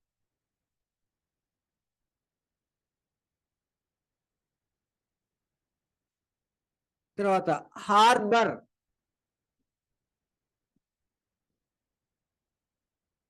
So government means the central government or a state government. Harbouring అంటే ఏంటి? ఆశ్రయం ఇవ్వడం. Harbour అంటే ఆశ్రయం ఇవ్వడం. ఎవడో ఒక జైలు నుంచి పారిపోయిన వచ్చినవాడుకో, పోలీసు వాళ్ళు అరెస్ట్ చేస్తుంటే తప్పించుకొని తిరుగుతున్న వాడుకో, వాడికి మనం ఉండడానికి ఇల్లు ఇచ్చినా, వాటర్ ఇచ్చినా, కూల్ డ్రింక్ ఇచ్చినా, డబ్బులు ఇచ్చినా, బైక్ ఇచ్చినా, డ్రెస్ ఇచ్చినా, ఏది ఇచ్చినా హార్బరింగ్. తర్వాత వస్తుంది వైఫ్ హస్బెండ్కి ఇచ్చిన, హస్బెండ్ వైఫ్కి ఇచ్చిన హార్బరింగ్ కింద రాదు, మిగతా అన్ని నేరం కింద వస్తుంది. Harbour includes supplying of a person with shelter ఇచ్చాం, హార్బర్. ఫుడ్ ఇచ్చాం, harbour. Drink, money, clothes, arms, ammunition అంటే కూడా అలాంటివి, మందులు, బాంబులు లాంటివి. Or means of conveyance, transport. Or assisting a person by any means whether of the same kind as those enumerated in this clause or not to avoid apprehension. ఎవడైనా to avoid apprehension, police వాళ్ళు పట్టుకోవడానికి ప్రయత్నం చేస్తున్నారు, అలాంటి వాడికి police వాడు ఎవరిని పట్టుకుంటాడు? వాడి మీద కేసు ఉండి తప్పించుకొని తిరుగుతున్నావాడిని, లేకుంటే జైలు నుంచి పారిపోయిన వచ్చినవాడిని, లేకుంటే ప్రొక్లెయిమ్డ్ అఫెండర్గా ప్రకటించిన వాడిని, వీళ్ళని పట్టుకోవడానికి చూస్తారు, అప్రహెన్షన్ చేయటానికి. టు అవాయిడ్ అప్రహెన్షన్, వాడు తప్పించుకోవడానికి ఎవరైనా షెల్టర్ ఇచ్చినా, ఫుడ్ ఇచ్చినా, డ్రింక్ ఇచ్చినా, మనీ ఇచ్చినా, క్లోత్స్ ఇచ్చినా, ఆర్మ్స్ ఇచ్చినా, ఏమన్నా బైకులు లాంటి ట్రాన్స్పోర్ట్ ఇచ్చినా, కార్ లాంటివి ఇచ్చినా, ఇదంతా హార్బర్ అని చెప్పాడు. అంటే హార్బరింగ్ అంటే డెఫినేషన్ చెప్పాడు. మళ్ళీ లోపల హార్బరింగ్ పనిష్మెంట్లు అవన్నీ వస్తాయి. ఊరికే ఈ పదాలు, టెర్మినాలజీ అన్నీ ఎందుకు చెప్తుంటే, అదే కాన్స్టిట్యూషన్ అనుకోండి, ఇంటర్ప్రిటేషన్ ఆఫ్ వర్డ్ సుప్రీంకోర్టు చెప్తుంది, లేకుంటే హైకోర్టు చెప్తుంది, అర్థ వివరణ. ఇక్కడ అలా కాకుండా వీళ్ళే దీని అర్థం ఇదని డెఫినేషన్ చెప్తారు. Injury,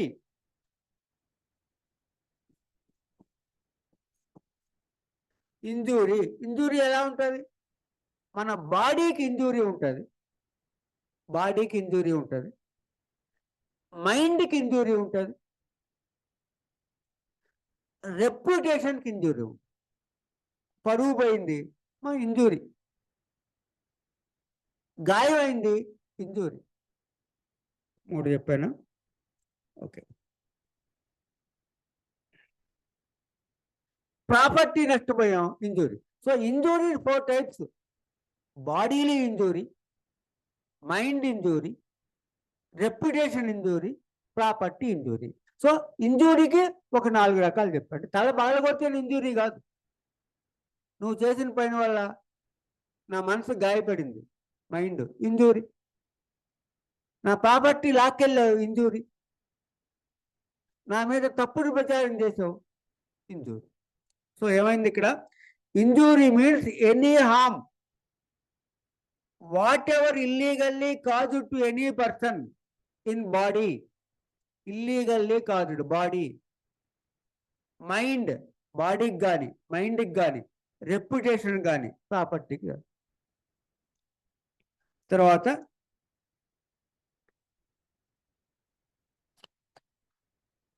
illegal, legal. ఇల్లీగల్ అంటే ఎక్కడైనా సరే బిఎన్ఎస్లో చెయ్యకూడని పని చేయడం, అగనిస్ట్ లా. చేయకూడని పనులేంటి?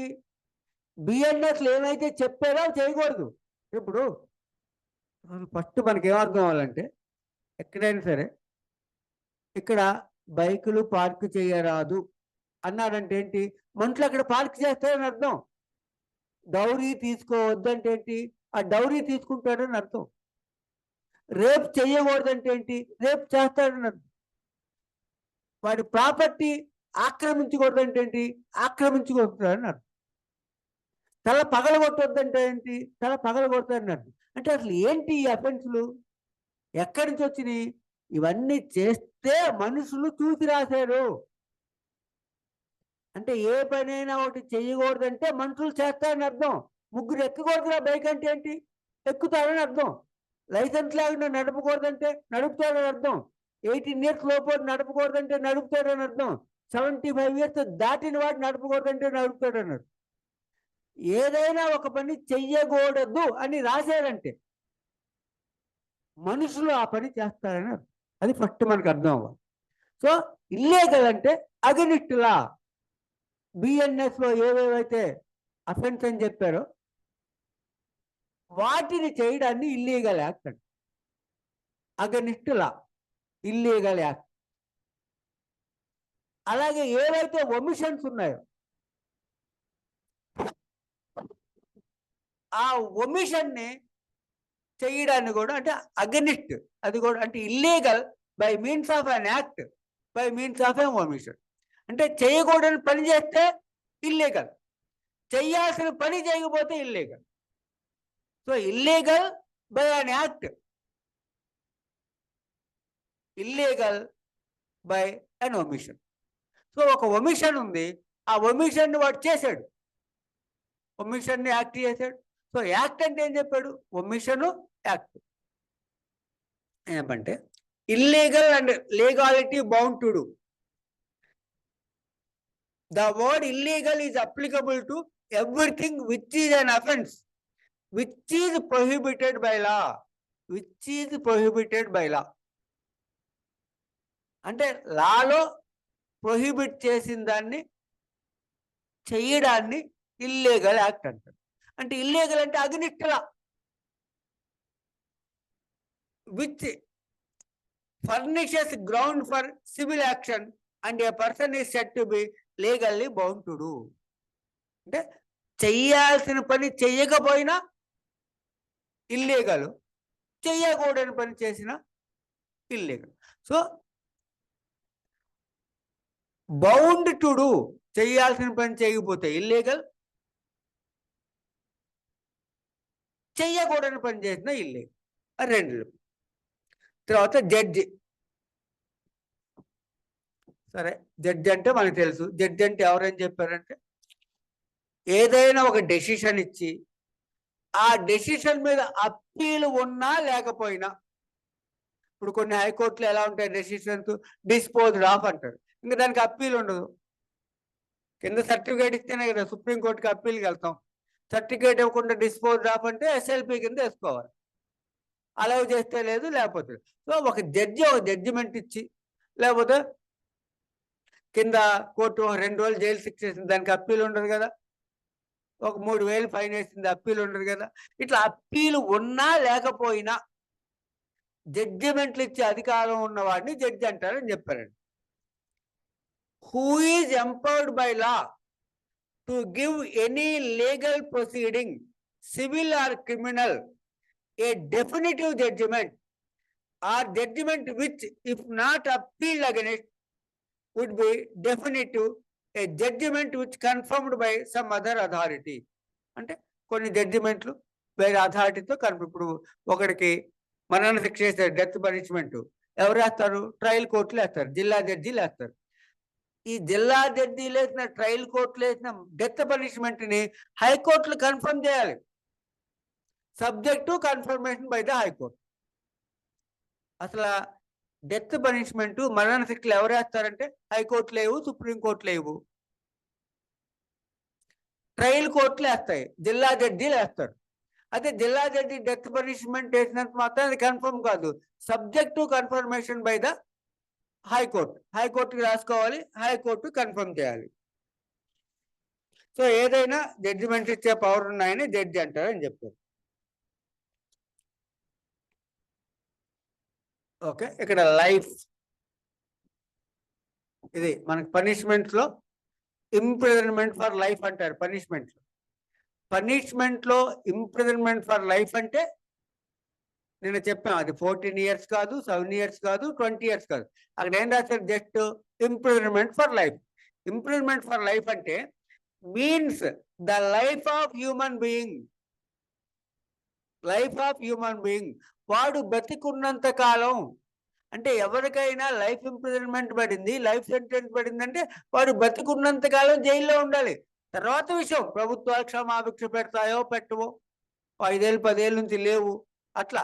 సో లైఫ్ ఇంప్రిజన్మెంట్ మీన్స్ ఏం చెప్పారంటే ఇక్కడ, life of human being, reminder period of that person, అతను బతికి ఉన్నంత కాలం. ఎవరికైనా లైఫ్ పడిందంటే టక్కన 14 ఏళ్ళు పడిందంటే, 14 ఏళ్ళు కాదు, వాడు బతికున్నంత కాలం. తర్వాత లోకల్ లా, లోకల్ లాస్ ఉంటాయి. లోకల్ లా అంటే ఇప్పుడు మున్సిపాలిటీ లాస్ ఉంటాయి, పంచాయతీ లాస్ ఉంటాయి. లోకల్ లాస్ లేదు. గోర్ఖా ల్యాండ్ ఉంటుంది వెస్ట్ బెంగాల్, గోర్ఖాలకి సపరేట్ లాస్ ఉంటాయి. షెడ్యూల్ ట్రైబ్ వాల్స్ ఉంటారు, సపరేట్ లాస్ ఉంటాయి. ఒక లోకల్ ఏరియాలో కొన్ని లాస్ ఉంటే దాన్ని లోకల్ లా అంటారు. మనకు అద్భుతమైన ఎగ్జాంపుల్ ఏంటంటే వెస్ట్ బెంగాల్లో గోర్ఖాలు ఉంటారు, వాళ్ళకి సపరేట్గా ఆ ఏరియాకి గోర్ఖా లాస్ ఉంటాయి. ఇంకా కంటోన్మెంట్ ఏరియాలు ఉంటాయి, మిలిటరీ వాళ్ళు ఉంటారు, ఆ కంటోన్మెంట్ ఏరియాలకి కంటోన్మెంట్ లాస్ ఉంటాయి. అట్లా ఒక ఏరియాకి సంబంధించిన లాని లోకల్ లాస్ అంటారని చెప్పారు. దాని తర్వాత మ్యాన్. మ్యాన్ అంటే మ్యాన్ ఆఫ్ ఎనీ ఏజ్, అంటే 2 years వాడైనా మ్యానే, 90 years వాడైనా మ్యానే, 7 years అయిన వాడు మ్యాన్. సో ఇక్కడ మ్యాన్ అంటే definition male of any years, male gender of any years. Man means male human being of any age. అంటే 2 years వాడు కూడా బిఎన్ఎస్ లో మ్యాన్ అని రాస్తారు, 7 years వాడు కూడా మ్యాన్ అని రాస్తారు అని చెప్పాడు. సో మ్యాన్ అంటే ఎంత ఏజ్ ఉన్నవాడైనా ఇక్కడ మ్యాన్ కింద లెక్క. మంత్ అండ్ ఇయర్ ఇంత ముందు మనం చెప్పుకున్నది. బిఎన్ఎస్ లో మంత్ అంటే ఏ మంత్ తీసుకోవాలి, ఏ ఇయర్ తీసుకోవాలి అనేది చెప్పాడు. అంతకుముందు మనం చెప్పాం కదా. ఇప్పుడు మన అఫీషియల్ క్యాలెండర్ సెకాయరా అనుకున్నాం, సెకాయరా ప్రకారం తీసుకోవద్దు అన్నాడు కొత్త దాంట్లో. ఎందుకంటే అది ప్రజలకు తెలియదు కదా. అది ఏమన్నారంటే month and year, whenever the word month or the word year is used, it is to be understood that the month or the year is to be reckoned according to Gregorian calendar. ఏమన్నాడు? Gregorian calendar ప్రకారమే లెక్క కట్టాలి. Gregorian calendar అంటే ఇప్పుడు మనం వాడే calendar, దానిని Pope Gregory అని ఆయన డిజైన్ చేసాడు కాబట్టి దాని పేరు గ్రిగేరియన్ క్యాలెండర్ అన్నాం, గ్రిగేరియన్ క్యాలెండర్. సో మన బిఎన్ఎస్ లో ఎక్కడైనా క్యాలెండర్ అంటే ఇయర్లు అంటే ఇవే రాయాలి, ఆ సెకాయరాయి రాయకూడదు అని చెప్పారు. So this is also known as British calendar. Gregorian calendar అన్న బ్రిటిష్ క్యాలెండర్ అన్న ఒకటే, ఇది అఫీషియల్ క్యాలెండర్ పేరు. తర్వాత మూవబుల్ ప్రాపర్టీ. మూవబుల్ ప్రాపర్టీ అంటే ఏంటి?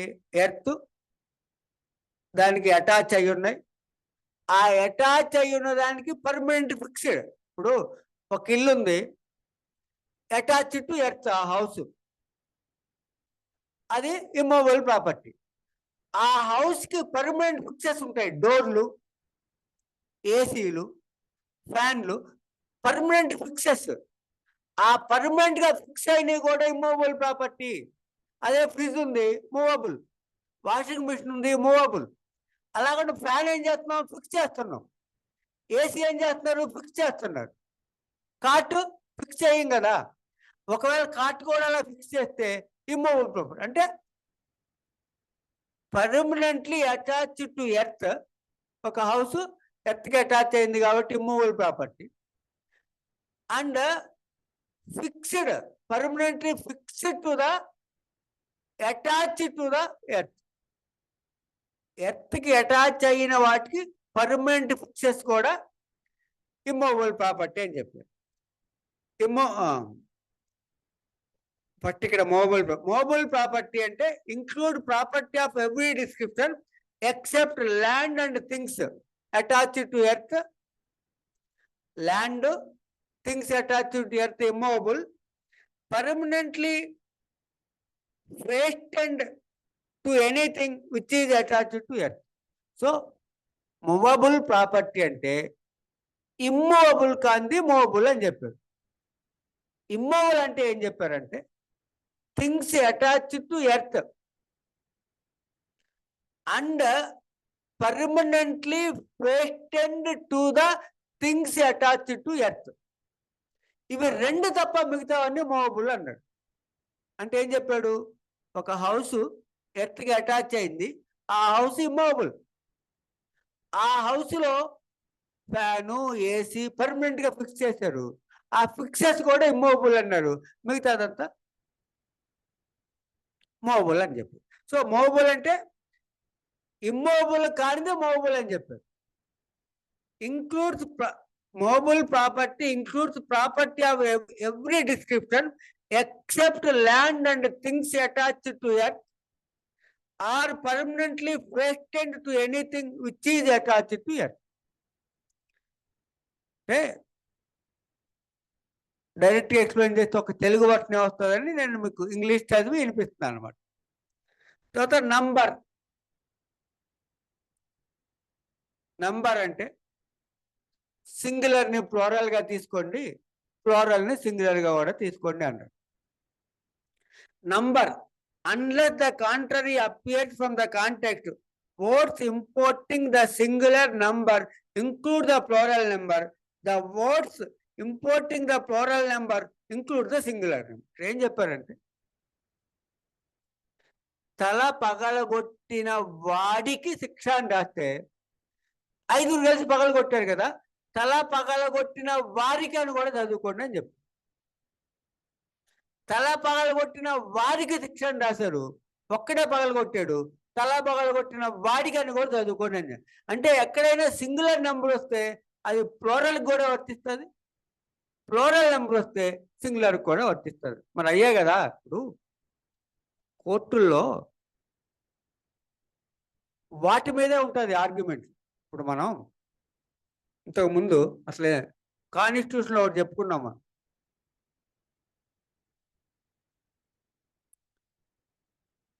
ఆర్టికల్ 13లో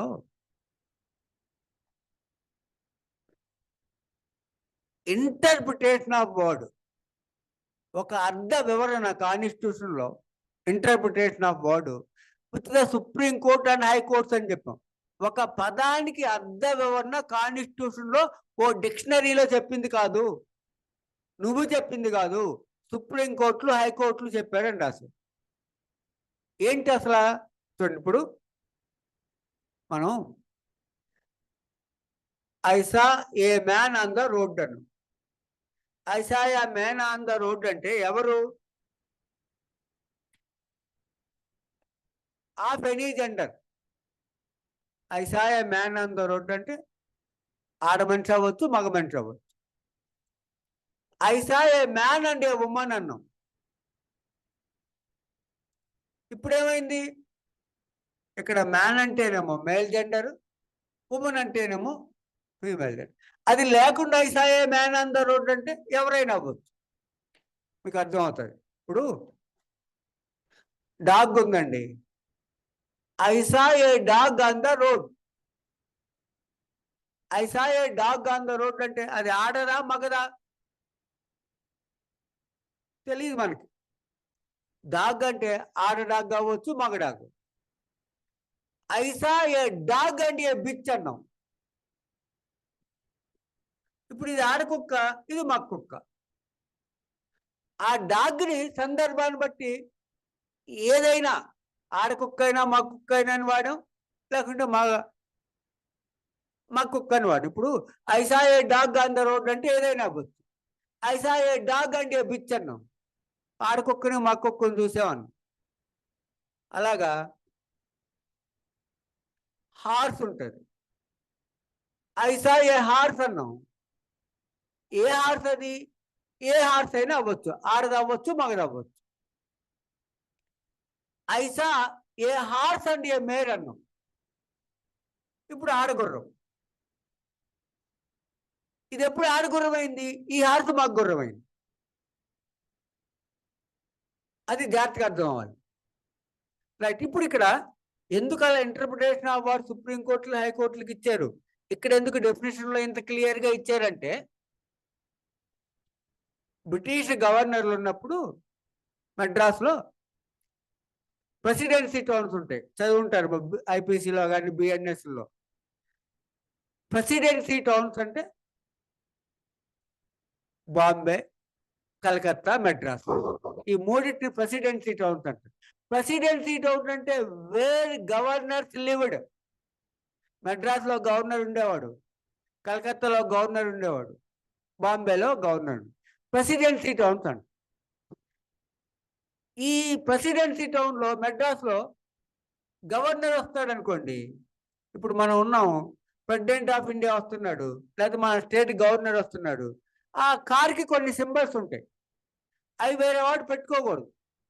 వేరే వాడు పెట్టుకోకూడదని రాశారంటే పెట్టుకుంటారని అర్థం. అదేగా మనం చెప్పుకున్నాం, ఏదన్నా లాలో ఒక పని చేయకూడదని రాశారంటే చేస్తారని అర్థం.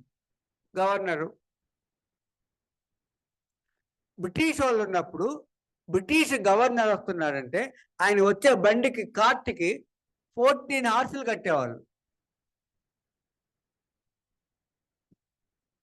అంటే 14 హార్సులు ఉన్నటువంటి కార్ట్ వస్తుంది అంటే గవర్నర్ వస్తున్నాడు, అందరూ తప్పుకోవాలని అర్థం.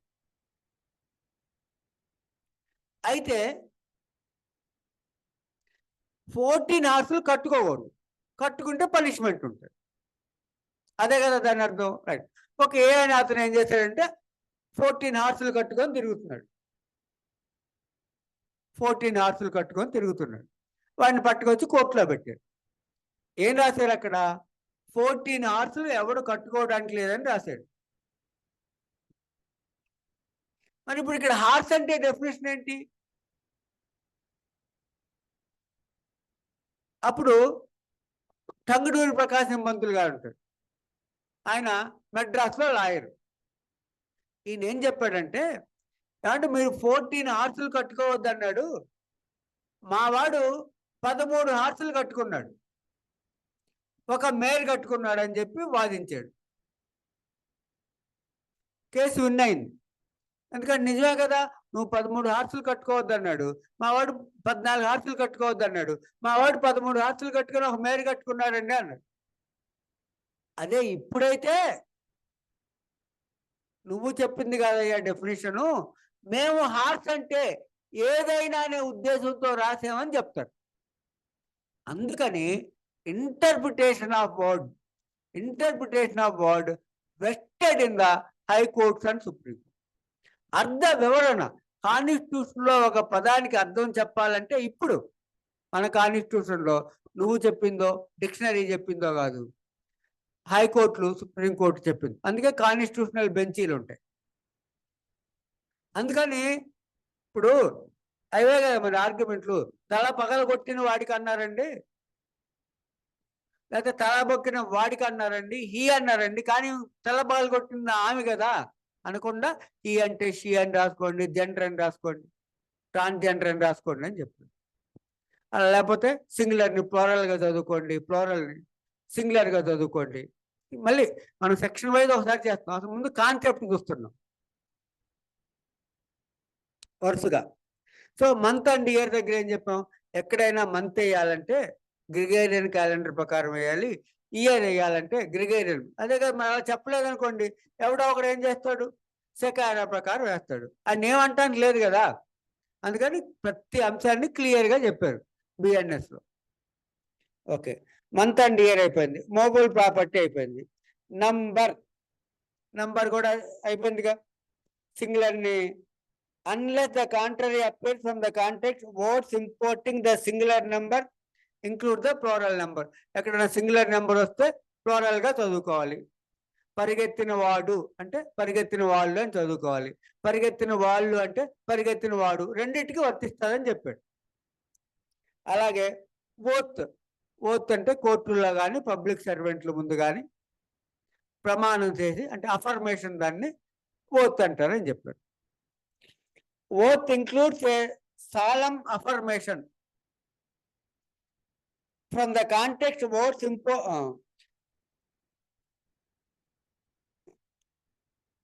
solemn affirmation substituted by law for an oath. ఒక solemn affirmation అంటే నేను ప్రమాణం చేసి చెప్తున్నా అనేదానికి ఈ కోర్టు భాషలో ఓత్ అని వాడుతున్నారు అంతే, పబ్లిక్ సర్వెంట్ ముందు కానీ జడ్జీల ముందు కానీ. తర్వాత అఫెన్స్ అంటే ఏం చెప్పారంటే, ఈ ఐపీసీలో చెప్పినవే అఫెన్స్, ఐపీసీలో చెప్పినవి మాత్రమే అఫెన్స్లు. అయితే ఎక్కడన్నా కొన్ని లోకల్ లాస్ ఉంటే, అంటే ఇప్పుడు మనం చెప్పుకున్నాం ట్రైబల్ ఏరియాస్లో లోకల్ లాస్ ఉంటాయి, అలాగే గోర్ఖాల్యాండ్లో లోకల్ లాస్ ఉంటాయి, నాగాల్యాండ్లో నాగాస్ ఉంటారు, వాళ్ళకి సపరేట్ లాస్. ఇప్పుడు దేశం మొత్తం ఒకేలా ఉండదు. ఇప్పుడు ఈ రాష్ట్రంలో ఎస్టీలకు ఒక 7% ఇస్తారు ఉద్యోగాల్లో రిజర్వేషన్ ఎస్టీలకి. నాగాల్యాండ్లో ఎస్టీలకి 7% ఇస్తా అంటే కుదరదుగా, 100% వాళ్ళే ఉంటారు. సో అట్లా స్టేట్ టు స్టేట్ మారుతూ ఉంటాయి, రైట్. సో అట్లా ఏం చెప్పారంటే ఇక్కడ కొన్ని చెప్పాడు, అంటే అలా ఎక్కడన్నా లోకల్ లాసు, స్పెషల్ లాసు ఉంటే అవి తప్ప మిగతావన్నీ ఐపీసీ కింద నేరాలు. అంటే ఒక అఫెన్స్ ఏది అంటే ఐపీసీలో చెప్పింది అఫెన్స్. ఎక్కడన్నా లోకల్లో ఉంటే కొన్ని చెప్పారు ఇక్కడ, అవి లోకల్ లాస్ కనుక ఉంటే అవి లోకల్ లాసు, మిగతా అంతా ఐపీసీ కింద. Omission denotes as well as a series of omissions as single omission. ఇప్పుడు యాక్ట్ అంటే single act, series of act. ఇప్పుడు 50 సార్లు కర్రతో కొట్టాడు, చంపాడు, వాడికి 50 ఉరిశిక్షలు వేయరు కదా. 50 సార్లు పొడిచాడు, 50 ఉరిశిక్షలు వేయరు కదా, మొత్తం ఒకే యాక్ట్. అలాగే ఒమిషన్ 15 రోజులు ఫుడ్ పెట్టలా, అంతా ఒకే యాక్ట్. అంటే సిరీస్ ఆఫ్ యాక్ట్ని సింగిల్ యాక్ట్. 20 సార్లు పొడిచాడండి, ఆడు చచ్చిపోయాడు, ఆడికి 20 లైఫ్లు, 20 డెత్ పనిష్మెంట్లు ఉండవు కదా, 20 సార్లు కలిపి ఒకే యాక్ట్. అలాగే ఒకడు 15 రోజులు భోజనం పెట్టల, 15 days అది ఒమిషన్స్. ఆ సిరీస్ ఆఫ్ ఒమిషన్ ని సింగిల్ ఒమిషన్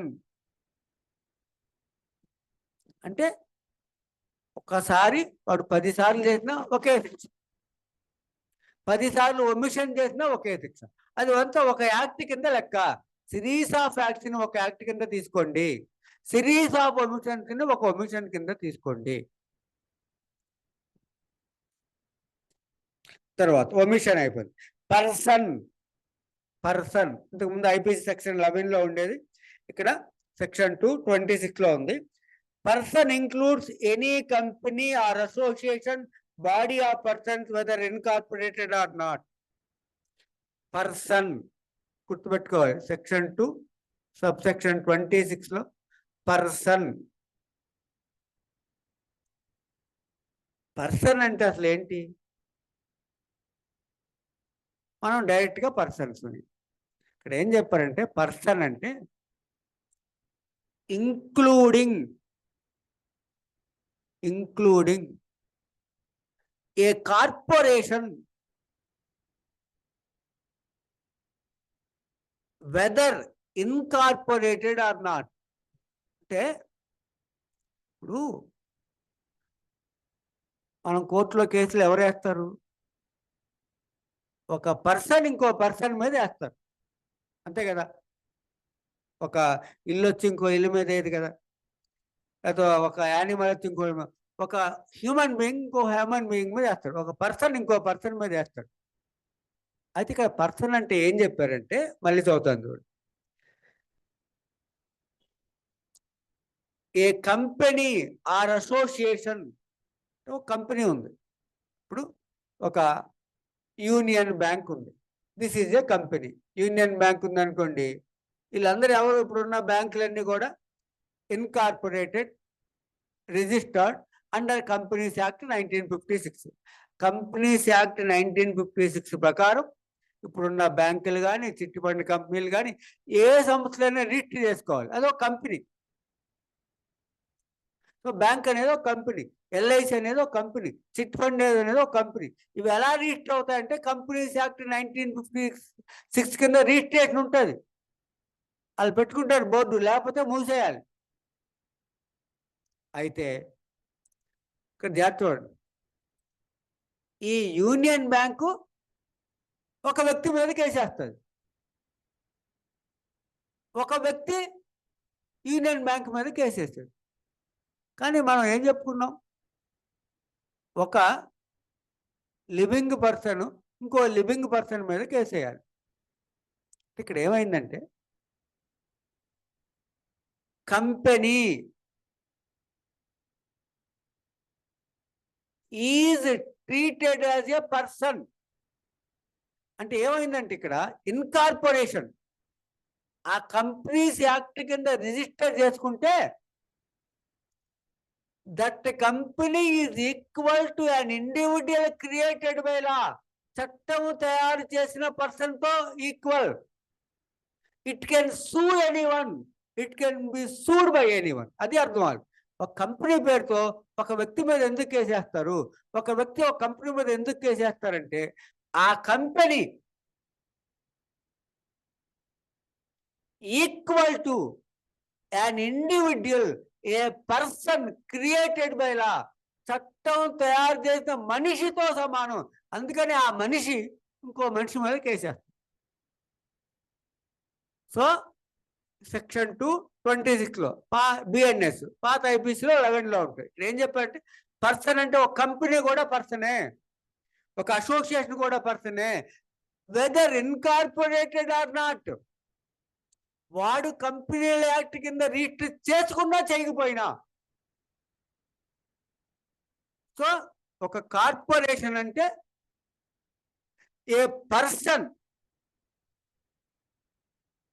క్రియేటెడ్ బై లా.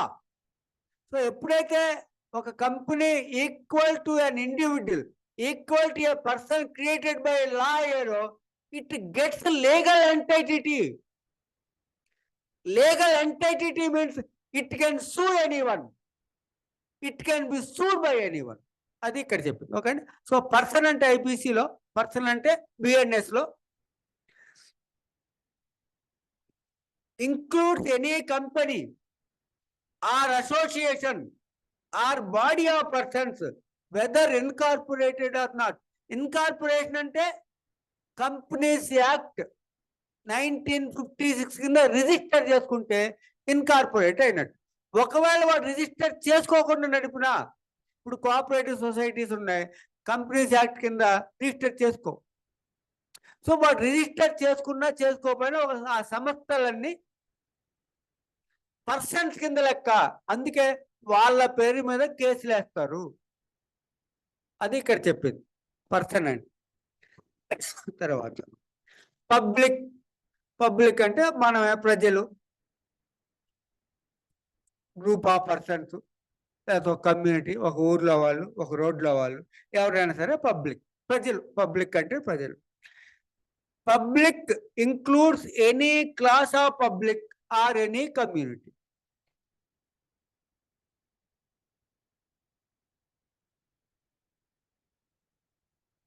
తర్వాత పబ్లిక్ సర్వెంట్.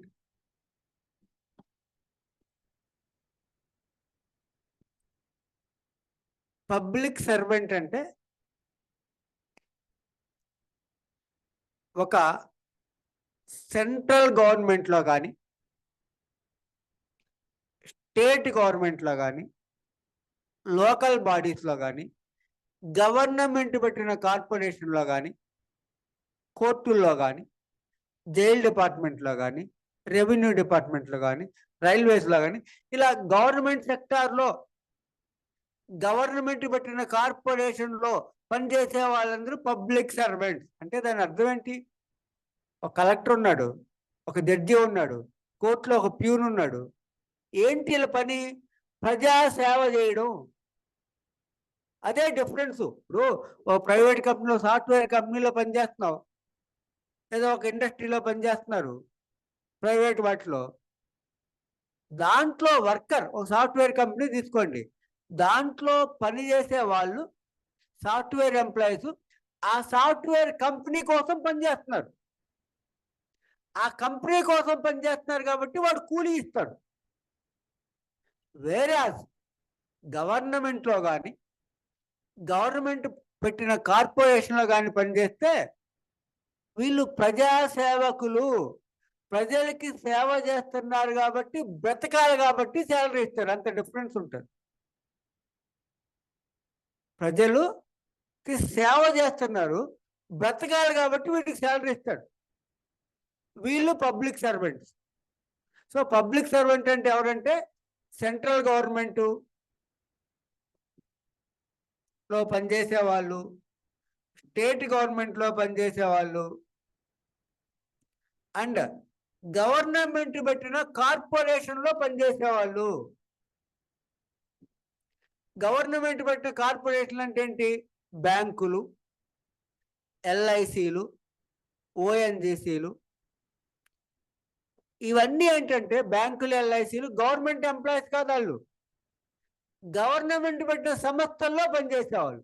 వీళ్ళు పబ్లిక్ సర్వెంట్స్. గవర్నమెంట్లో పనిచేసేవాడైనా పబ్లిక్ సర్వెంటే, గవర్నమెంట్ సంస్థలో పనిచేసేవాడైనా పబ్లిక్ సర్వెంట్. సో ఈ బ్యాంకులు, ఎల్ఐసీలో చేసేవాళ్ళు గవర్నమెంట్ ఎంప్లాయీస్ కాదు, but public servants. So public సర్వెంట్లు అంటే చెప్పారు, judges public servants, jail department వాళ్ళు పబ్లిక్ సర్వెంట్స్, రెవెన్యూ డిపార్ట్మెంట్ మనం చెప్పుకున్నాం, స్టేట్ గవర్నమెంట్, సెంట్రల్ గవర్నమెంట్ వీటిలో పనిచేసే వాళ్ళు, కార్పొరేషన్లో పనిచేసే వాళ్ళు, వీళ్ళందరూ పబ్లిక్ సర్వెంట్లు అని చెప్పారు. డెఫినేషన్ ఇచ్చారు. ఏమిచ్చారంటే పబ్లిక్ సర్వెంట్ అంటే నేవీలో పనిచేసిన, ఆర్మీలో పనిచేసిన, ఎయిర్ ఫోర్స్లో పనిచేసిన, ఒక జడ్జి, అలాగే కోర్టులో పనిచేసిన, అలాగే పంచాయతీల్లో పనిచేసిన, మున్సిపాలిటీల్లో పనిచేసిన, జైలు డిపార్ట్మెంట్లో పనిచేసిన, బ్యాంకుల్లో పనిచేసిన, ఎల్ఐసీల్లో పనిచేసిన, మున్సిపాలిటీల్లో, లోకల్ గవర్నమెంట్లో పనిచేసిన మున్సిపాలిటీ, వీళ్ళందరూ కూడా పబ్లిక్ సర్వెంట్స్ అని చెప్పాడు. అంటే ఇక్కడ ఉంటాయి, కాకపోతే మనకేమర్థం అంటే సెంట్రల్ గవర్నమెంట్ ఎంప్లాయీస్ అందరూ public servants, state government employees అందరూ పబ్లిక్ సర్వెంట్స్, అలాగే కోర్టుల్లో పనిచేసే వాళ్ళు పబ్లిక్ సర్వెంట్స్. అంటే కోర్టు ఏమవుద్ది? సెంట్రల్ గవర్నమెంట్ కాదు, స్టేట్ గవర్నమెంట్ కాదు, కాబట్టి సపరేట్గా కోర్టులు కూడా. అలాగే వాటి సంస్థలు, ఆ సంస్థల్లో పనిచేసే వాళ్ళు కూడా, గవర్నమెంట్ పెట్టిన సంస్థల్లో పనిచేసే వాళ్ళు కూడా పబ్లిక్ సర్వెంట్స్. తర్వాత రీజన్ టు బిలీవ్, ఇవన్నీ ఓన్లీ మనకి డెఫినేషన్సే. రీజన్ టు బిలీవ్ అంటే నమ్మడానికి ఎంతో కొంత బిలీఫ్ ఉండాలి. అంటే రీజన్ టు బిలీవ్ ఉంటేనే అసలు ఏదన్నా ఇప్పుడు మనం ఎవరికైనా ఒక పిటిషన్ పెట్టినా, అప్లికేషన్ పెట్టినా, ఒక కేసు పెట్టినా రీజన్ టు బిలీవ్ ఉండాలి. అంటే రీజన్ టు బిలీవ్ అంటే ఎట్లా ఉంటుంది? ఇప్పుడు రిలయన్స్ ఇండస్ట్రీ ఓనర్ ఉన్నాడు, ఆయనకి నేను 10 లక్షలు అప్పిచ్చాను అన్నాను అనుకోండి, అది కొంచెం నమ్మదగని విషయం కింద తీసుకుంటారు. అంటే నమ్మడానికి ఎంతో కొంత ఉండాలి. ట్రైన్లో వెళ్తున్నారు ఇద్దరు, ఒకడు విజయవాడలో ఎక్కాడు, ఒకడు వైజాగ్లో వెళ్ళాడు. వాళ్ళిద్దరికి ఎక్కడ బాంబేలో కొట్లాట అయింది. కొట్లాడితే వాడు నేను క్యాస్ట్ పేరుతో తిట్టాడని పెడతాడు. ఆడి క్యాస్ట్ వీడికి ఎలా తెలుస్తుంది? రీజన్ టు బిలీవ్ ఉండదు. అదే పక్కింటోడు తిట్టాడు, రీజన్ టు బిలీవ్. అంటే నమ్మదగిన విషయాలు దాన్నే రీజన్ టు బిలీవ్ అంటే. నమ్మలేని విషయాలు, నమ్మదగిన విషయాలు అంటే నమ్మడంతో reason to believe. A person is said to have reason to believe a thing if he has sufficient cause to believe that thing. Sufficient cause ఉండాలి, ఎంతో కొంత నమ్మకం ఉంటే దాన్ని రీజన్ టు బిలీవ్ అంటారని చెప్పి. అంటే ఏంటి, అసలు రీజన్ టు బిలీవ్ ఉంటేనే ఏదన్నా తీసుకుంటారు. అంటే ఇప్పుడు సపోజ్ ఒక అడ్వకేట్ మీద ఏదైనా బార్ కౌన్సిల్కి ఎవరైనా ఓ లెటర్ పెట్టాడు అనుకోండి, అది చదివి దాంట్లో ఏమైనా రీజన్ టు బిలీవ్ ఉంటేనే తీసుకుంటాడు, లేకపోతే తీసుకోడు అట్లా. ఓకే. స్పెషల్ లా ఉంటుంది. స్పెషల్ లా అంటే ఏంటి? ఇప్పుడు మన క్రిమినల్ లా ఉందనుకోండి, క్రిమినల్ మెయిన్ లా ఏంటి? BNS, BNSS, evidence. Criminal laws main. Special laws ఉంటాయి. Domestic violence act special law, dowry prohibition act special law, అంటే only criminal. Gaming act special law. అలా ఒక పర్టికులర్ సబ్జెక్ట్కి సంబంధించిన దాన్ని స్పెషల్ లా అంటారండి. ఇన్కమ్ ట్యాక్స్ లాస్ ఉంటాయి, ఓన్లీ ఇన్కమ్ ట్యాక్స్ సంబంధించిందేగా. ఎక్సైజ్ లా ఉంటుంది, ఓన్లీ ఎక్సైజ్. మనకు తెలుసు కదా, స్పెషల్ కోర్టు ఫర్ ఎక్సైజ్ అంటాం. అంటే స్పెషల్ లా అంటే ఒక సబ్జెక్ట్కి సంబంధించిన దాన్ని స్పెషల్ లా అంటారు. ఎస్సీ ఎస్టీ లా యాక్ట్ ఉంటుంది, స్పెషల్ లా. పోక్సో యాక్ట్ ఉంటుంది, స్పెషల్ లా. అంటే ఒక సబ్జెక్ట్కి సంబంధించి ఉంటే దాన్ని స్పెషల్ లా అంటాం, ఒక ఏరియాకి సంబంధించి ఉంటే లోకల్ లా అంటాం. సో స్పెషల్ లా అంటే a law applicable to a particular subject. Only dowry, only domestic violence. Civil అనుకోండి, only succession, only marriage, only excise, only income tax, only NDPS. అట్లా ఒక్క సబ్జెక్ట్కి సంబంధించి ఉంటే దాన్ని స్పెషల్ లా అంటారని చెప్పి. తర్వాత వాల్యుబుల్ సెక్యూరిటీ అని పదం. వాల్యుబుల్స్ మనం ఒక డాక్యుమెంట్ ఉంది, ఆ డాక్యుమెంట్ ₹1,00,000 ₹10 వాల్యూ ఉంటుంది. అలా వాల్యూ ఉన్నదాన్ని వాల్యుబుల్ సెక్యూరిటీ అంటారండి. అంటే ఒక ప్రాపర్టీ ట్రాన్స్ఫర్ అయినా, వీడు కొన్న, అమ్మిన వాటిని వాల్యుబుల్ సెక్యూరిటీ అంటారు. లేకపోతే మన దగ్గర ఒక బాండ్ ఉంది ₹5,000, వాల్యుబుల్ సెక్యూరిటీ. ఒకటి ప్రాపర్టీ నాకు రాసిచ్చాడు, వాల్యుబుల్ సెక్యూరిటీ. నేను ఇంకోటి ట్రాన్స్ఫర్ చేశాను, వాల్యుబుల్ సెక్యూరిటీ. అంటే ఏదో ఒక డాక్యుమెంట్ ఉండి దానికి వాల్యూ ఉంటే దాన్ని వాల్యుబుల్ సెక్యూరిటీ అంటారు. A document which is purports to be document whereby any legal right is created. ఒక డాక్యుమెంట్ ద్వారా ఒక లీగల్ రైట్ వచ్చింది. నాకు ఒకడు 1 ఎకరం పొలం రాసిచ్చాడు, లేదా బ్యాంక్లో నేను ఒక ఫిక్స్డ్ డిపాజిట్ చేసుకున్నా. అలా ఒక డాక్యుమెంట్ ఉండి దానికి కొంత వాల్యూ ఉండి దాని మీద వాడికి ఒక రైట్ ఉంటే దానిని వాల్యుబుల్ సెక్యూరిటీ అంటారని చెప్పి. తర్వాత వాలంటరీలీ. వాలంటరీలీ అంటే వాడికి వాడే. ఇప్పుడు వాలంటరీలీ కాజింగ్ హర్ట్. కావాలని కొడితేనే కదా కేసు. So intention. వాలంటరీలైనా కావాలని చేసి, ఇప్పుడు యాక్సిడెంట్లు ఉంటాయి, నెగ్లిజెన్స్ ఉంటాయి. అది వాలంటరీలీ చేసింది యాక్సిడెంట్ ఉండదు కదా, వాలంటరీగా చేస్తే వేరే. సో వాలంటరీలైనా కావాలని చేయడాన్ని వాలంటరీ అంటాం. పొరపాటును కాకుండా కావాలని చేస్తే వాడికాడే వాలంటరీ అంటాం. A person is said to cause an effect voluntarily when he causes it by means whereby he intended to cause it.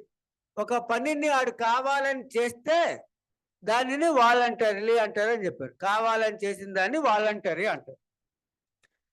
తర్వాత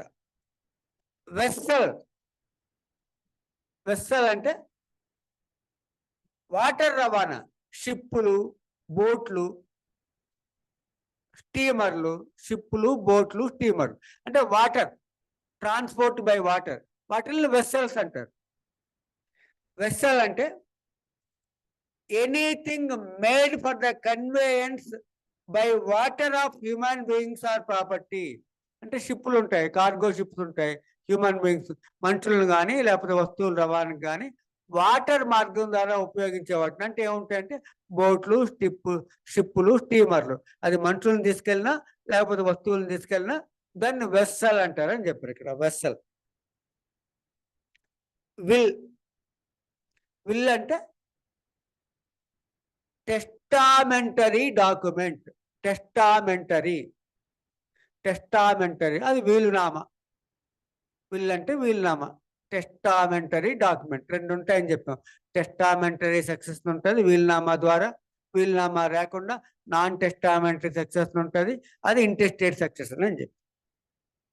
తర్వాత ఉమెన్, అక్కడ మ్యాన్ అంటే మ్యాన్ ఆఫ్ ఎనీ ఏజ్, ఇక్కడ ఉమెన్ అంటే female human being of any age.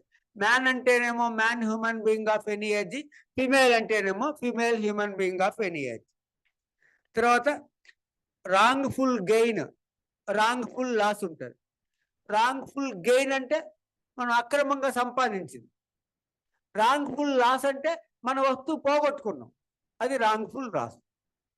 So wrongful gain అంటే unlawful means of property, అంటే మనకు హక్కు లేకపోయినా అది మన ఇంట్లో ఉందండి, రాంగ్ఫుల్ గెయిన్. మన హక్కు ఉన్నా అది మన ఇంట్లో లేకుండా వేరే ఎవరు కొట్టేశాడండి, రాంగ్ఫుల్ లాస్. అదే గెయినింగ్ రాంగ్ఫుల్లీ లాస్. ఇంకో 5 minutes. ఈ సెక్షన్ 2లో డెఫినిషన్ సెక్షన్ 3 ఉంటుంది. సెక్షన్ 3లో ఏం చెప్పారంటే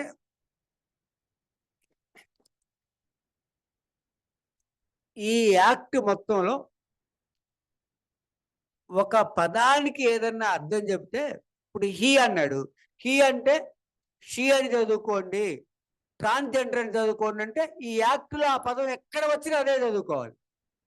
పర్సన్ అంటే ఇంక్లూడింగ్ అసోసియేషన్, ఇంక్లూడింగ్ కంపెనీ అన్నాడంటే ఎక్కడ వచ్చినా అదే చదువుకోవాలి. తర్వాత ఏం చెప్పారంటే ఇప్పుడు మనకి ఇక్కడ చాప్టర్ 3లో జనరల్ ఎక్సెప్షన్స్ ఉంటాయి బిఎన్ఎస్లో, దాంట్లో ఐపీసీలో 4లో ఉంది. జనరల్ ఎక్సెప్షన్స్ అంటే ఏంటి? సపోజ్ బిలో 7 years వాడు ఏది చేసినా నేరం కాదు, అది జనరల్ ఎక్సెప్షన్. అంటే 7 years లోపు వాడు మర్డర్ చేసినా, రేప్ చేసినా, ఇంకో దొంగతనం చేసినా అది not an offence under BNS, also IPC. So 7 years లోపు వాడు ఏది చేసినా నేరం కాదు కదా. ప్రైవేట్ డిఫెన్స్, ఒకడొచ్చి నన్ను కత్తితో పొడవబోతున్నాడు, నా దగ్గర గన్ను ఉంది, కాల్ చేశా, ప్రైవేట్ డిఫెన్స్, నేరం కాదు. ఇవి జనరల్ ఎక్సెప్షన్స్. తర్వాత burden of proof is on the accused, నన్ను చంపబోతే నేను చంపాను అనేది నేనే ప్రూవ్ చేసుకోవాలి. సో జనరల్ ఎక్సెప్షన్స్ అనేది the burden of proof is on the accused. Evidence act లేనప్పుడు ప్రాసిక్యూషన్ వాడే చేయాలి. ఎవడైతే చంపాడంటే ఇతను అని చెప్పాడో ఆడే వీడు తాగుబోతాడు, తాగి చంపలేదు, వీడు 7 years లోపోడు కాదు, వీడు ప్రాణం రక్షించుకోవడానికి చంపలేదు, ఇవన్నీ వాడే ప్రూవ్ చేయాలి. అయితే ఎవిడెన్స్ యాక్ట్ 1870 వచ్చిన తర్వాత burden of proof shifted from the prosecution to accused, accused మీదకి మారింది. సో అక్యూజ్డ్ ప్రూవ్ చేసుకోవాలి జనరల్ ఎక్సెప్షన్స్ కింద వస్తాడని. అయితే ఇక్కడ ఏం చెప్పారంటే ఆ జనరల్ ఎక్సెప్షన్స్ ఇక్కడ బిఎన్ఎస్లో చాప్టర్ 3లో ఏం చెప్పారో వాటిని ప్రతి సెక్షన్ కింద ఉన్నట్టే చదువుకోండి. అంటే ఇప్పుడు 7 years లోపు వాడు ఏది చేసినా నేరం కాదని చెప్పాడు అనుకోండి, ఏ ఇల్లుస్ట్రేషన్ దగ్గరికి వెళ్ళినా, ఏ దాని దగ్గరికి వెళ్ళినా ఇది నేరం కాదు అంటే ప్రతి దానికి ఆ జనరల్ ఎక్సెప్షన్ చాప్టర్ ప్రతి సెక్షన్ కింద ఉన్నట్టే చదువుకోండి అని చెప్పారు. ఓకే అండి, ఊరికే డెఫినేషన్ చూసాం, రేపటి నుంచి యాక్చువల్ యాక్ట్లోకి వెళ్తాం. డెఫినేషన్స్ కాబట్టి ఊరికే ఈ పదాలు తెలియాలి కాబట్టి చెప్పాం. రేపటి నుంచి డైరెక్ట్గా సెక్షన్ 4 నుంచి వరుసగా వెళ్ళిపోతాం. ఎల్లుండి మాత్రం సివిల్ లా చెప్తాను, రేపు మాత్రం ఇది. ఓకే అండి, రైట్, థ్యాంక్ యూ.